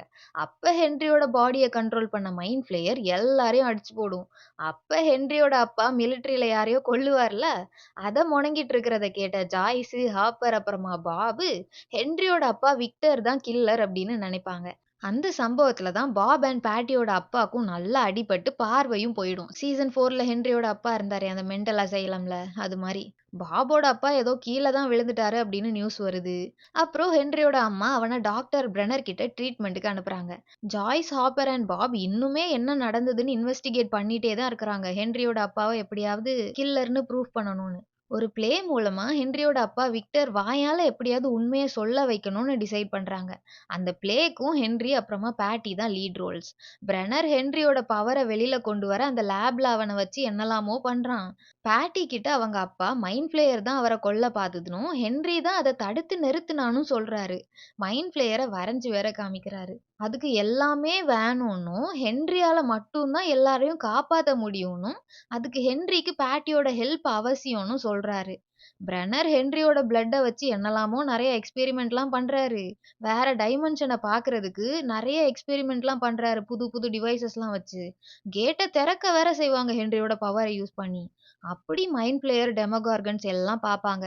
ஆனா கேட் உடனே க்ளோஸ் ஆகிடும். அதுக்கப்புறம் பேட்டிய ஹென்றி அவன் மைண்டுக்குள்ள கூட்டிட்டு போறான். லேப்ல இருக்கும்போதே அவன் பவர்ஸ் மூலமா. பேட்டி அவனுக்கு ஹெல்ப் பண்ண ட்ரை பண்றாங்க. 2 பேரும் எங்கேயாவது ஓடி போயிரலான்னு வேற முடிவு பண்றாங்க. பேட்டிய அவங்க உண்மையான அம்மாட்ட கூட்டிட்டு போக அவங்க அட்ரஸ் எல்லாம் கண்டுபிடிக்கிறான் ஹென்றி அவன் பவர்ஸ் மூலமா. ஆனா பிரெனர் ஹென்ரிய டெத் பெனல்டி கிடைச்ச ஒரு கைதிய கொல்ல சொல்றான். ஒரு ஹியூமன கொல்ல சொல்றான். ஹென்றி வேணான்னு சொல்ல சொல்ல கேட்கவே இல்ல. மைண்ட் பிளேயர் அவன கண்ட்ரோல் பண்ணி அந்த கைதிய கொன்னு, சுட வந்த கார்ட்ஸ் எல்லாம் கொன்னு, ஹென்றி எப்படியோ அங்கருந்து தப்பிக்கிறான். அப்ப ஹென்றி அவன் ஃபேமிலி என்ன பண்ணிட்டு இருக்கிறாங்கன்னு பவர்ஸ யூஸ் பண்ணி பார்க்கும்போது தான், ஹென்ரிய ஒரேடியா பிரென்னர் கூட அனுப்பி வைக்க அவங்க அம்மா பிளான் பண்றது அவனுக்கு தெரிய வரும். அதனால தான் வீட்ல இருந்து அவன் அம்மா, அப்புறமா அவன் தங்கச்சிய கொல்லுவான். அவங்க அப்பாக்கு நல்லா அடிபட்டுரும், பார்வையும் போயிரும். ஹென்ரியோட அப்பா வாயில இருந்து உண்மைய வர வைக்க ஒரு பிளே ரெடி பண்ணாங்கல்ல, அங்க தான் பேட்டி இருந்தாங்க. ஹென்றி அவங்கள மட்டும் அவங்க அம்மா கிட்ட எப்படியாவது தப்பிச்சு போக வச்சிரலாம் அப்படின்னு ட்ரை பண்ணுவான். அப்போ பிரெனரும் அவன ஃபாலோ பண்ணிட்டு அந்த பிளே நடக்கிற இடத்துக்கே வந்துருவான். பேட்டி ஹென்ரிக்கு ஹெல்ப் பண்ண ட்ரை பண்றாங்க. பட் பிரெனர் என்னடான்னா ஹென்றி கிட்ட பேட்டியையே கொல்ல சொல்றான். அப்பதான் ஹென்ரியோட ஃபுல் பவர்ஸ் வெளியில வரும்னு. எண்ட்ல பேட்டி நல்லா ஹைட்ல இருந்து கீழ விழுந்தனால நல்லா அடிபடுது அவங்களுக்கு. அப்புறமா ஹாஸ்பிட்டல்ல கொஞ்ச நாள் ட்ரீட்மெண்ட் எடுத்துட்டு எங்கேயோ ஓடி போயிட்டாங்க. மேபி அவங்க அம்மாவ தேடி போயிருப்பாங்களா இருக்கும். டாக்டர் பிரெனரும் பவர் இருக்கிற அந்த குழந்தைங்க 11 மாதிரியான குழந்தைங்களெல்லாம் உருவாக்குறதுக்காக பிரெக்னன்ட் விமனை தேடிட்டு இருக்கிறதையும் காமிக்கிறாங்க. ஹென்ரியோட அப்பா விக்டரை ஜெயில்ல போடுறாங்க. ஒரு வருஷத்துல எல்லாரோட பேரண்ட்ஸும் கிராஜுவேட் ஆகி ஹாப்பர் போலீஸ் ஆகுறாரு. இந்த பிளேயோட ஸ்டோரி மொத்தத்துல ஏதோ ஸ்ட்ரேஞ்சர் திங்ஸ் ஃபேன் ஃபிக்ஷன் மாதிரி தான் இருந்துச்சு. அப்புறம் இந்த பிளேய ஸ்ட்ரேஞ்சர் திங்ஸ் கூட கம்பேர் பண்ணி பார்த்தா அகெயின் ஹாக்கின்ஸ் சேஃப் டவுன்னு சீசன் 1ல ஹாப்பர் சொல்லியிருக்க முடியாது. 11 பார்த்த உடனே ஹென்றி ஞாபகம் வந்திருக்கணும். அட்லீஸ்ட் ஜாய்ஸ் அண்ட் ஹாப்பருக்கலாம். ஆனா சீசன் 5 எண்டிங் வரைக்கும் ஹாப்பரும் சரி, ஜாய்ஸும் சரி இது நம்ம கூட படிச்ச ஹென்றி தான்னு ரியலைஸ் பண்ணவே இல்ல. நெறைய ஏஜ் இன்கன்சிஸ்டன்சிஸ் ஐ மீன் 12 வயசுல ஹென்றி ஹை ஸ்கூலுக்கா போவான்? மிடில் ஸ்கூலுக்கு தானே நியாயப்படி போகணும். கேட்ட திறக்க வெக்னா கிட்ட பவர் இல்லன்னு சீரீஸ்ல சொன்னாங்க. பட் பிளேல ஹென்ரியே கேட்ட திறந்தான். Which Max season 3 meaningless. மொத்த பிளேயுமே ஹென்றி வேற வழியே இல்லாம அந்த மைண்ட் பிளேயர் சொல்றத பண்ற மாதிரி தான் இருக்கும். ஹென்றி அவ்ளோ கஷ்டப்படுவான். ஸோ ஹென்றி நல்லவனா மாற இன்னும் நிறைய ரீசன்ஸ் இருக்குது நான் ஸ்டார்டிங்லேயே சொன்ன மாதிரி. இவ்ளோ பிளாட் ஹோல்ஸ் அண்ட் இன்கன்சிஸ்டன்சியை உருவாக்குற இந்த பிளேயை பேஸ் பண்ணி தான் இந்த சீசன் 5 கொண்டு போயிருக்கிறாங்க. ஈவன் மைண்ட் ஃபிளேயரால தான் ஹென்ரிக்கு பவர் கிடைச்சதுன்னு வச்சுப்போம். ஹென்றி பிளட் மூலமா தான் 11 காலின்னு எல்லா பசங்களுக்கும் பவர் கிடைச்சதுன்னா மைண்ட் ஃபிளேயர் தான் மெயின் பவர் சோர்ஸ். அப்படி பார்த்தா மைண்ட் ஃபிளேயர் அஃபெக்ட் பண்ண எல்லாருக்கும் பவர் கிடைச்சிருக்கணும். அவ்வளோ ஏன் பிரெனரோட அப்பாக்கே பவர் கிடைச்சிருக்கணுமே. அப்ப ஏன் அவர் உடம்புல இருந்து மைண்ட் ஃபிளேயர் பார்ட்டிகிள்ஸை எடுத்தாங்க? சீசன் 5ல கடத்தப்பட்ட 12 குழந்தைங்க, சீசன் 3ல அஃபெக்ட் ஆனவங்க, வில் எல்லாருக்குமே ஹென்றி மாதிரி பவர்ஸ் இருந்திருக்கணும்ல அந்த பிளே படி. மைண்ட் ஃபிளேயர் பார்ட்டிகிள்ஸ் மூலமா தான் ஹைவ் மைண்ட் கூட கனெக்ட் ஆகுறாங்கன்னு பார்த்தா 11 காலின்னு பவர் இருந்த எல்லா குழந்தைங்களுமே ஹைவ் மைண்ட் கூட கனெக்ட் ஆகியிருக்க தானே செய்வாங்க. இந்த பிளேயோட ஸ்டோரி தெரியாதவங்களுக்குலாம் ஹென்ரியோட old memory scenes, cave scenes எல்லாம் அவ்வளோவா அண்டர்ஸ்டாண்டே ஆகியிருக்காது. பட் இவ்ளோ பெரிய வில்லனோட ஃப்ளாஷ்பேக்குக்கு அட்லீஸ்ட் ஒரு எபிசோடாவது கொடுத்துருக்கணும்ல. பட் கொடுக்கல. எல்லாம் பிஸ்னஸ். ஏன்னா அப்பதான் இந்த டவுட்ஸ் எல்லாம் தீக்க ஹென்ரியோட ஸ்டோரியை ஸ்பின் ஆஃபா எடுக்கும்போது வியூவர்ஸ்லாம் பார்ப்பாங்கன்னு. இவங்க சீரீஸை கன்க்ளூட் பண்ணாங்களோ இல்லையோ, ஸ்பின் ஆஃப்ஸ் ரெடி பண்றதுக்கான செட்டிங் எல்லாத்தையும் பண்ணியாச்சு. 4 சீசன்ஸா துரத்துன ஒரு வில்லனை 10 நிமிஷம் கூட ஆகல கொன்னுட்டாங்க. அது எனக்கு மட்டும்தான் அநியாயமா இருந்துச்சா? வில்லுக்கு பவர் கொடுத்து பிரயோஜனமே இல்லாம போச்சு. வில்னா கேதான்னு எல்லார்கிட்டயும் சொல்ற சீனே அதை விட பெருசா இருந்துச்சு. அந்த சீனை ஏன் வச்சாங்கன்னு தெரியுமா? மொத்த குரூப்பும் சேர்ந்து கட்டி பிடிக்க வேற சான்சஸ் இல்லைன்னு. அவ்ளோ டைம் எடுத்து அந்த சீனை பண்ணதை பார்த்து லாஸ்ட் எபிசோட்ல அதுக்கு ஏதாவது இம்பார்ட்டன்ஸ் இருக்கும்னு நான் நினைச்சேன். கடைசி வரை நம்பிட்டு இருந்தேன் கிரியேட்டர்ஸோட சாய்ஸை. அப்புறம் எதுக்கு அத்தனை பேர்கிட்ட வில் ஓபன் அப் பண்ணணும்னு எனக்கு இன்னுமே புரியல. அவனோட அம்மா, அண்ணன், அப்புறமா ஓஜி கேங் அவனோட க்ளோஸ் ஃப்ரெண்ட்ஸ் கிட்ட சொன்னா கூட ஓகேன்னு வச்சுப்போம். ஸ்டீவ், ராபின் கூட ஓகேன்னு வச்சுப்போம். காளி, மரி, விக்கிலாம் எதுக்கு? அன்னைக்கு தான் அவங்களெல்லாம் மீட்டே பண்ணான் வில்லு. கன்சிடரிங் 80ஸ்ல அது ரொம்ப சென்சிட்டிவ் டாபிக். அப்புறம் ஏன் அப்போ சொன்னான்? வேற நேரங்காலமே கிடைக்கல. இவ்ளோ அனுபவிச்ச பிறகும் ஏன் மிலிட்ரி கன்ல செலவு பண்ற காசை ஃப்ளேம் த்ரோவர்ல செலவு பண்ண மாட்டேங்கிறாங்கன்னு எனக்கு இன்னும் புரியல. மெயின் பாஸ் ஃபைட்ல டெமோகார்கன்ஸ், டெமோடாக்ஸ், டெமோபேட்ஸ் எல்லாம் எங்க போச்சுன்னே தெரியல. அவ்வளோ ஏன் ஃபிளேர் கன்னா என்னன்னு கூட இவ்ளோ வருஷமா சண்டை போட்டு அந்த மைக் பையனுக்கு தெரியல. அவங்கெல்லாம் இவ்ளோ பெரிய ஃபைட்டுக்கு ரெடியாக எக்ஸசைஸ் பண்ணி ட்ரைனிங் எடுத்து ஸ்ட்ராங்கா கூட ஆகல. டஸ்டின் அடி வாங்கினதெல்லாம் வச்சு பார்த்தா லூக்கஸ் மட்டும்தான் ஏதோ எக்ஸசைஸ் பண்ணி பாடி ஏத்தி வச்சிருக்கான். எல்லாத்தையும் பிளான் பண்ண நம்ம குரூப் வெளியில மிலிட்டரி இருப்பாங்கன்னு எதிர்பார்க்கல. மிலிட்டரியில இருக்கிற அத்தனை பேரை கொன்ன பிறகும் ஏன் எல்லாரையும் ஃப்ரீயா விட்டாங்கன்னு எனக்கு இன்னும் புரியல. அப்புறம் அந்த டாக்டர் கே அவங்க என்ன ஆனாங்க? சின்ன பசங்க கிட்ட தோத்து போனனால வேலைய விட்டுட்டு வெக்கத்துல ஏதாவது ஊர் மாறி போயிட்டாங்களா? 2 வருஷம் ஸ்கூலுக்கே போகாம மேக்ஸ் எப்படி கிராஜுவேட் ஆனா? அது மட்டும் இல்லாம மியூசிக் மூலமா தான் ரீச் பண்ண முடியாத மூளையோட கார்னர்ஸ் எல்லாம் ரீச் பண்ண முடியும்னு கண்டுபிடிக்க, ராபின் அண்ட் நான்சி அவ்ளோ கஷ்டப்பட்டாங்க சீசன் 4ல. சீசன் 5ல என்னடான்னா, நம்மளுக்கு ரொம்ப இம்பார்ட்டன்டான ஒரு பெர்சனோ, இல்ல ஒரு பொருளோ போதும்னு சொல்றாங்க. அப்படின்னா மேக்ஸ டெய்லியும் தான் லூக்கஸ் பார்க்க போறான். டெய்லியும் பாட்டு போட்டான். ஏன் அவ அப்பன் தப்பிக்கல? அந்த போர்ட்டல் கிட்ட வந்த பிறகு தான் இம்பார்ட்டன்ட் பெர்சன் இல்ல பொருள் போதும்னு மேக்ஸுக்கு தெரியுமா? இல்ல அதுக்கு முன்னாடியே தெரியுமா? எல்லா இடத்துலயுமே அப்படிதான். தேவையான டீட்டெயில்ஸ், பிளான்ஸ் எல்லாம் மேஜிக்கலா நம்ம மெயின் கேரக்டர்ஸ்க்கு தேவைப்படும்போது தெரிஞ்சிரும். அது மட்டும் இல்லாம அது எப்பவும் கரெக்ட்டா வேற இருக்கும். என்ன பிளான் போட்டாலும் அது கரெக்ட்டா தான் நடக்கும். அப்புறம் மேக்ஸோட பாடிக்கு மட்டும் தான் அந்த பாட்ட ஃபாலோ பண்ணா போக முடியும்னு கூடவா அவங்க அந்த பயணத்த தொடங்குறதுக்கு முன்னாடி மேக்ஸ் யோசிக்கல. இந்த எண்ட் சீசன் 4 புல்ஷிட் ஆக்கிட்டாங்க. சீசன் 4ல நம்ம கேரக்டர்ஸ் கஷ்டப்பட்டு பண்ண எல்லா விஷயத்தையுமே கண்ட்ரோல்-Z கிளிக் பண்ணி அன்டூ பண்ணிட்டாங்க. ராபின் அண்ட் நான்சி கண்டுபிடிச்ச மியூசிக்கோட இம்பார்ட்டன்ஸ், அவங்க வெக்னாவ கொன்னது, வெக்னா கஷ்டப்பட்டு கேட்ட ஓப்பன் பண்ணது, அப்படின்னு எல்லாமே பிரயோஜனமே இல்லாம போச்சு. அவ்ளோ ஏன், வெக்னா மேக்ஸ கொன்னது கூட யூஸ்லெஸ்ஸா போச்சு. அப்புறம் அந்த போர்ட்டல் முன்னால நின்னுட்டு கதை பேசினத பார்த்து எனக்கு எவ்ளோ டென்ஷன் ஆச்சு தெரியுமா? 2 போர்ட்டல் திறந்த பிறகும் ஓடுனாங்களா? அதுவும் இல்ல. மேக்ஸுக்கு போன்ஸ் எல்லாம் 2 வருஷத்துல ஒட்டிடுச்சுன்னு வச்சுப்போம். கண்ணு எப்படி திரும்பி வந்துச்சு? சீசன் 4ல ஹென்ரியோட அப்பா விக்டர் மென்டல் ஹாஸ்பிட்டல்ல இருந்த சிச்சுவேஷன்ல தான் நியாயப்படி மேக்ஸ் இருந்திருக்கணும். அப்புறம் டஃபர் பிரதர்ஸோட இன்டர்வியூஸ்லாம் அதுக்கும் மேல. டெமோஸ்லாம் எங்க போச்சு அதோட நேச்சுரல் ஹேபிடேட்ல வாழாம, சண்டை போட கூட வராம அப்படின்னு கேட்டா, வெக்னா அவனோட own dimension or planet or வாட்டெவர்க்கே வந்து அங்க அவன அட்டாக் பண்ணுவாங்கன்னு எதிர்பார்க்கலையாம். அதனால என்ன டெமோஸ் எல்லாம் வேற பிளானட்டுக்கு அனுப்பிட்டானா? இல்ல அட்லீஸ்ட் சண்டை தொடங்குனதுக்கு அப்புறமாவது கூப்பிட்டுருக்கணும்ல, ஏன் கூப்பிடல? எனக்கு புரியல. மைண்ட் ஃப்ளேயரோட ஸ்மோக் பாடிய காமிக்கவே இல்ல. மைண்ட் ஃப்ளேயர் வெக்னாலாம் செத்த பிறகும் மைண்ட் ஃப்ளேயர் பார்ட்டிகிள்ஸ் அந்த குழந்தைங்க வாய்க்குள்ள இருந்து வரதான் செஞ்சுச்சு. அப்படி ஸ்மோக் ஃபார்ம்ல இருக்கிற மைண்ட் ஃப்ளேயர் உயிரோட தான் இருக்குதுன்னா, ஏன் வேற யாரையும் கண்ட்ரோல் பண்ணி சண்டை போட ட்ரை பண்ணல? அப்புறம் ஒரு உயிரினத்தோட உடம்புக்குள்ள எப்படி இருக்கும்னு நீங்கலாம் யோசிப்பீங்க. ஆர்கன்ஸ், மசில்ஸ், ஃப்ளூயிட்ஸ் அது இதுன்னு தானே இருக்கும். அப்புறம் ஏன் அதோட ரிப் கேஜுக்குள்ள ஹார்ட் இருக்குது சரி, பட் கீழ மண்ணு கிடக்குது. வெக்னாவ வேற உள்ள தங்க வச்சிருக்குது. பத்தாததுக்கு அந்த 12 குழந்தைங்க வேற. மைண்ட் ஃப்ளேயருக்கு நிஜமாவே பெரிய மனசுதான். மோர் தென் எனிதிங் அந்த டவர்ல ஒரு பெரிய பாறை மாதிரி ஏதோ தான் மோதிச்சு. அதுல எப்படி இவங்க எல்லாரும் ஏறுனாங்க? ஃபர்ஸ்ட் ஸ்டீவ் என்ன தைரியத்துல டவர்ல நின்னுட்டு ஏறலாம்னு சொன்னாரு? இன்னொரு வேர்ல்ட் மேல இருந்து டிசெண்ட் ஆகுது அப்படின்னு சொன்னாலே, நான்லாம் ஒரு டவர்ல இருந்துலாம் மேல ஏற முடியும்னு யோசிக்க மாட்டேன். ஏன்னா, நியாயப்படி அவங்க கிரஷ் ஆக தான் நெறைய வாய்ப்புகள் இருக்குது. நம்ம கேரக்டர்ஸ் எல்லாரும் பலே புத்திசாலிகள் வேற. ஏன் யாருமே அத கொஸ்டின் பண்ணலன்னு எனக்கு இன்னும் புரியல. இது கூட பரவால்ல. ஃபர்ஸ்ட் ஹெலிகாப்டர்ல அவங்கலாம் அபிஸ்க்கு போற மாரி யோசிச்சு வச்சிருந்தாங்க. கான்கிரீட் செங்கல்லாம் எப்படி மெல்ட் ஆச்சுன்னு எனக்கு இன்னும் புரியல. ஒருவேள பிளாஸ்டிக்ல கட்டியிருப்பாங்களா இருக்குமோ அந்த லேப? சரி அப்படியே செங்கல், கான்கிரீட்லாம் உருகுதுன்னு வச்சுப்போம். அப்படின்னா உருகுன லிக்விட் எவ்ளோ ஹீட்டா இருக்கும்? நான்சியும், ஜானத்தனும் இருந்த அந்த ரூம் எவ்ளோ ஹீட்டா இருக்கும்? அந்த மெல்ட் ஆன லிக்விட் அவங்க மேல பட்ட பிறகும் ஒண்ணுமே ஆகல. இந்த சீன வச்சதுக்கு காரணம் என்ன தெரியுமா? நான்சி, ஜானத்தன் பிரேக்கப் பண்றதுக்கு உயிர் போற ஒரு சிச்சுவேஷன் வேணும்னு. செட் டிசைனர்ஸ் எவ்ளோ கஷ்டப்பட்டு அந்த ஹோல் செட்ட பண்ணாங்க தெரியுமா? அந்த லிக்விட்லாம் ஃபில் ஆகுறதெல்லாம் ரியலா இருக்கணும்னு, அதுக்கு ஏத்த மாரி கண்டெய்னர்ஸ்லாம் பெருசா ரெடி பண்ணாங்க. காஸ்டியூம் அண்ட் மேக்கப் அதே மாரி தான். ரொம்ப கஷ்டப்பட்டு எல்லாம் ரெடி பண்ணாங்க. ஃபர்ஸ்ட் டைம் ஒரு சீரிஸ் எண்டிங்ல ஆன்ஸர்ஸ விட நெறைய கொஸ்டின்ஸ் இருக்குது.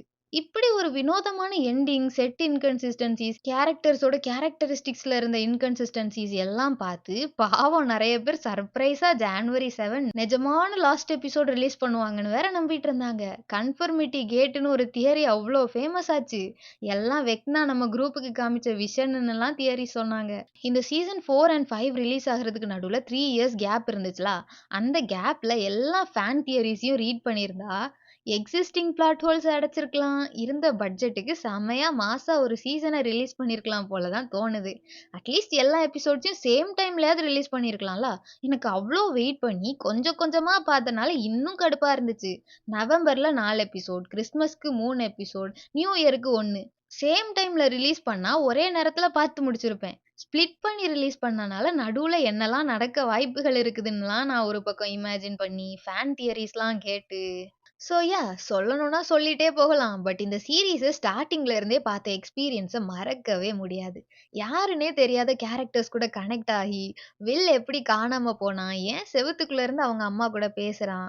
அப்படின்லாம் மிஸ்ட்ரீஸ சால்வ் பண்ண ட்ரை பண்ணி, முக்காவாசி வியூவர்ஸ்க்கு ஸ்டீவ் த ஹேரிங்டன் மேல கிரஷ் வர வச்சு, ஐ மீன் வில்லுன்னு வில்லுக்கு பாட்டு போட்டு எடிட் பண்றதுக்கு முன்னாடியே ஸ்டீவுக்கு நெறைய எடிட்ஸ் இருந்துச்சு இன்டர்நெட்ல. டஸ்டின் ஸ்டீவோட பாண்டு எல்லா சீசன்லயும் ஸ்டீவ் அந்த குழந்தைங்கள பேபி சிட் பண்றது, ஒவ்வொரு சீசன்ஸ்லயும் புது புது கேரக்டர்ஸ கொண்டு வந்து ஹோல்சமா காமிச்சு லாஸ்ட் சாக வச்சு, இப்ப கூட சோகமா இருந்தாலோ, இல்ல மூட் ஆஃப்பா இருந்தாலோ, டஸ்டி பென் சூசி பூவோட அந்த சிங்கிங் சீன தான் YouTubeல ஓப்பன் பண்ணி பார்ப்பேன். அத பார்த்ததும் அப்படியே சிரிப்பு வந்துரும். எரிக்காவோட ரியாக்ஷன், ஸ்டீவும் ராபினும் அரை போதையில அந்த கார் பின்னால உட்கார்ந்திருக்கிறது, மரி ஜாய்ஸ் ஹாப்பர் எந்த மினிட் வேணாலும் ரஷியன்ஸ் கிட்ட மாட்டலாம், ஃப்ளஷ் மான்ஸ்டர் மத்த குரூப்ப தொரத்துது, அப்ப சூசியும் டஸ்டினும் பாடுறது ஐகானிக். ஜஸ்ட் ஃபன்னா இருந்துச்சு. எல்லா கேரக்டர்ஸோட ரியாக்ஷனும் செம்ம ஐகானிக்கா இருந்துச்சு. டஸ்டின் சம்மர் கேம்ப்ல இருந்து வந்ததும் ஸ்டீவ போய் ஐஸ்கிரீம் ஷாப்லலாம் மீட் பண்ணானே, அந்த சீன்லாம் மறக்க முடியுமா? நெனச்சு பார்த்தாலே ஃபேஸ்ல ஸ்மைல கொண்டு வர சீன்ஸ். ஸோ இந்த சீரிஸ இப்படி முடிச்சுட்டாங்களேன்னு டென்ஷனா தான் இருக்குது அந்த சீரிஸோட ஒரு ஃபேனா. இருந்தாலும் சீரிஸ் கூட இருக்கிற குட் மெமரீஸ் அண்ட் எக்ஸ்பீரியன்ஸ் அத விடவும் அதிகம். அவங்க ஒண்ணு ட்ரை பண்ணாங்க. பட் அது நல்லா லேண்ட் ஆகல. என்னதான் பண்ணியிருந்தாலும் லாஸ்ட் சீசன் எல்லாரையும் சாட்டிஸ்ஃபை பண்ணுமான்னு கேட்டா டவுட்டு தான். ஷூர் பேட் டிசிஷன்ஸ்லாம் நெறைய பண்ணாங்க. பட் எமோஷனலி அண்ட் மென்டலி அவங்க என்ன கோ த்ரூ பண்ணாங்கன்னு நம்ம யாருக்குமே தெரியாது. Netflix என்ன மாதிரி ஸ்டோரி அவங்க கிட்ட எழுத சொன்னாங்கன்னும் நமக்கு தெரியாது. ஒரே ஒரு ஓகே-இஷ் சீசனால டஃபர் பிரதர்ஸ் அவ்ளோ வருஷமா கிரியேட் பண்ண மத்த சீசன்ஸ் எல்லாம் இல்லன்னு ஆகாது. ஸோ அப்படி ஒரு எக்ஸ்பீரியன்ஸ கிரியேட் பண்ணதுக்கு அவங்கள அப்ரிஷியேட் பண்ணிட்டு, அவங்களும் humans and humans make mistakes அப்படிங்கிறத ஞாபகம் வச்சுட்டு, ஓகே-இஷ் சீசன ஓகேன்னு சொல்லிட்டு, குட் மெமரீஸ மட்டும் ஞாபகம் வச்சுக்கிறது தான் எல்லாருக்கும் நல்லது. நான் சொன்ன மாரியே set design, makeup, actors, cameraman, ஸ்கல்ப்டர்ஸ்ன்னு எல்லா ஸ்டாஃப்ஸும் அவ்ளோ கஷ்டப்பட்டு ஆசையா வேல பார்த்துருக்காங்க. அத அப்ரிஷியேட் பண்ணுங்க. So remember the good memories, appreciate talent.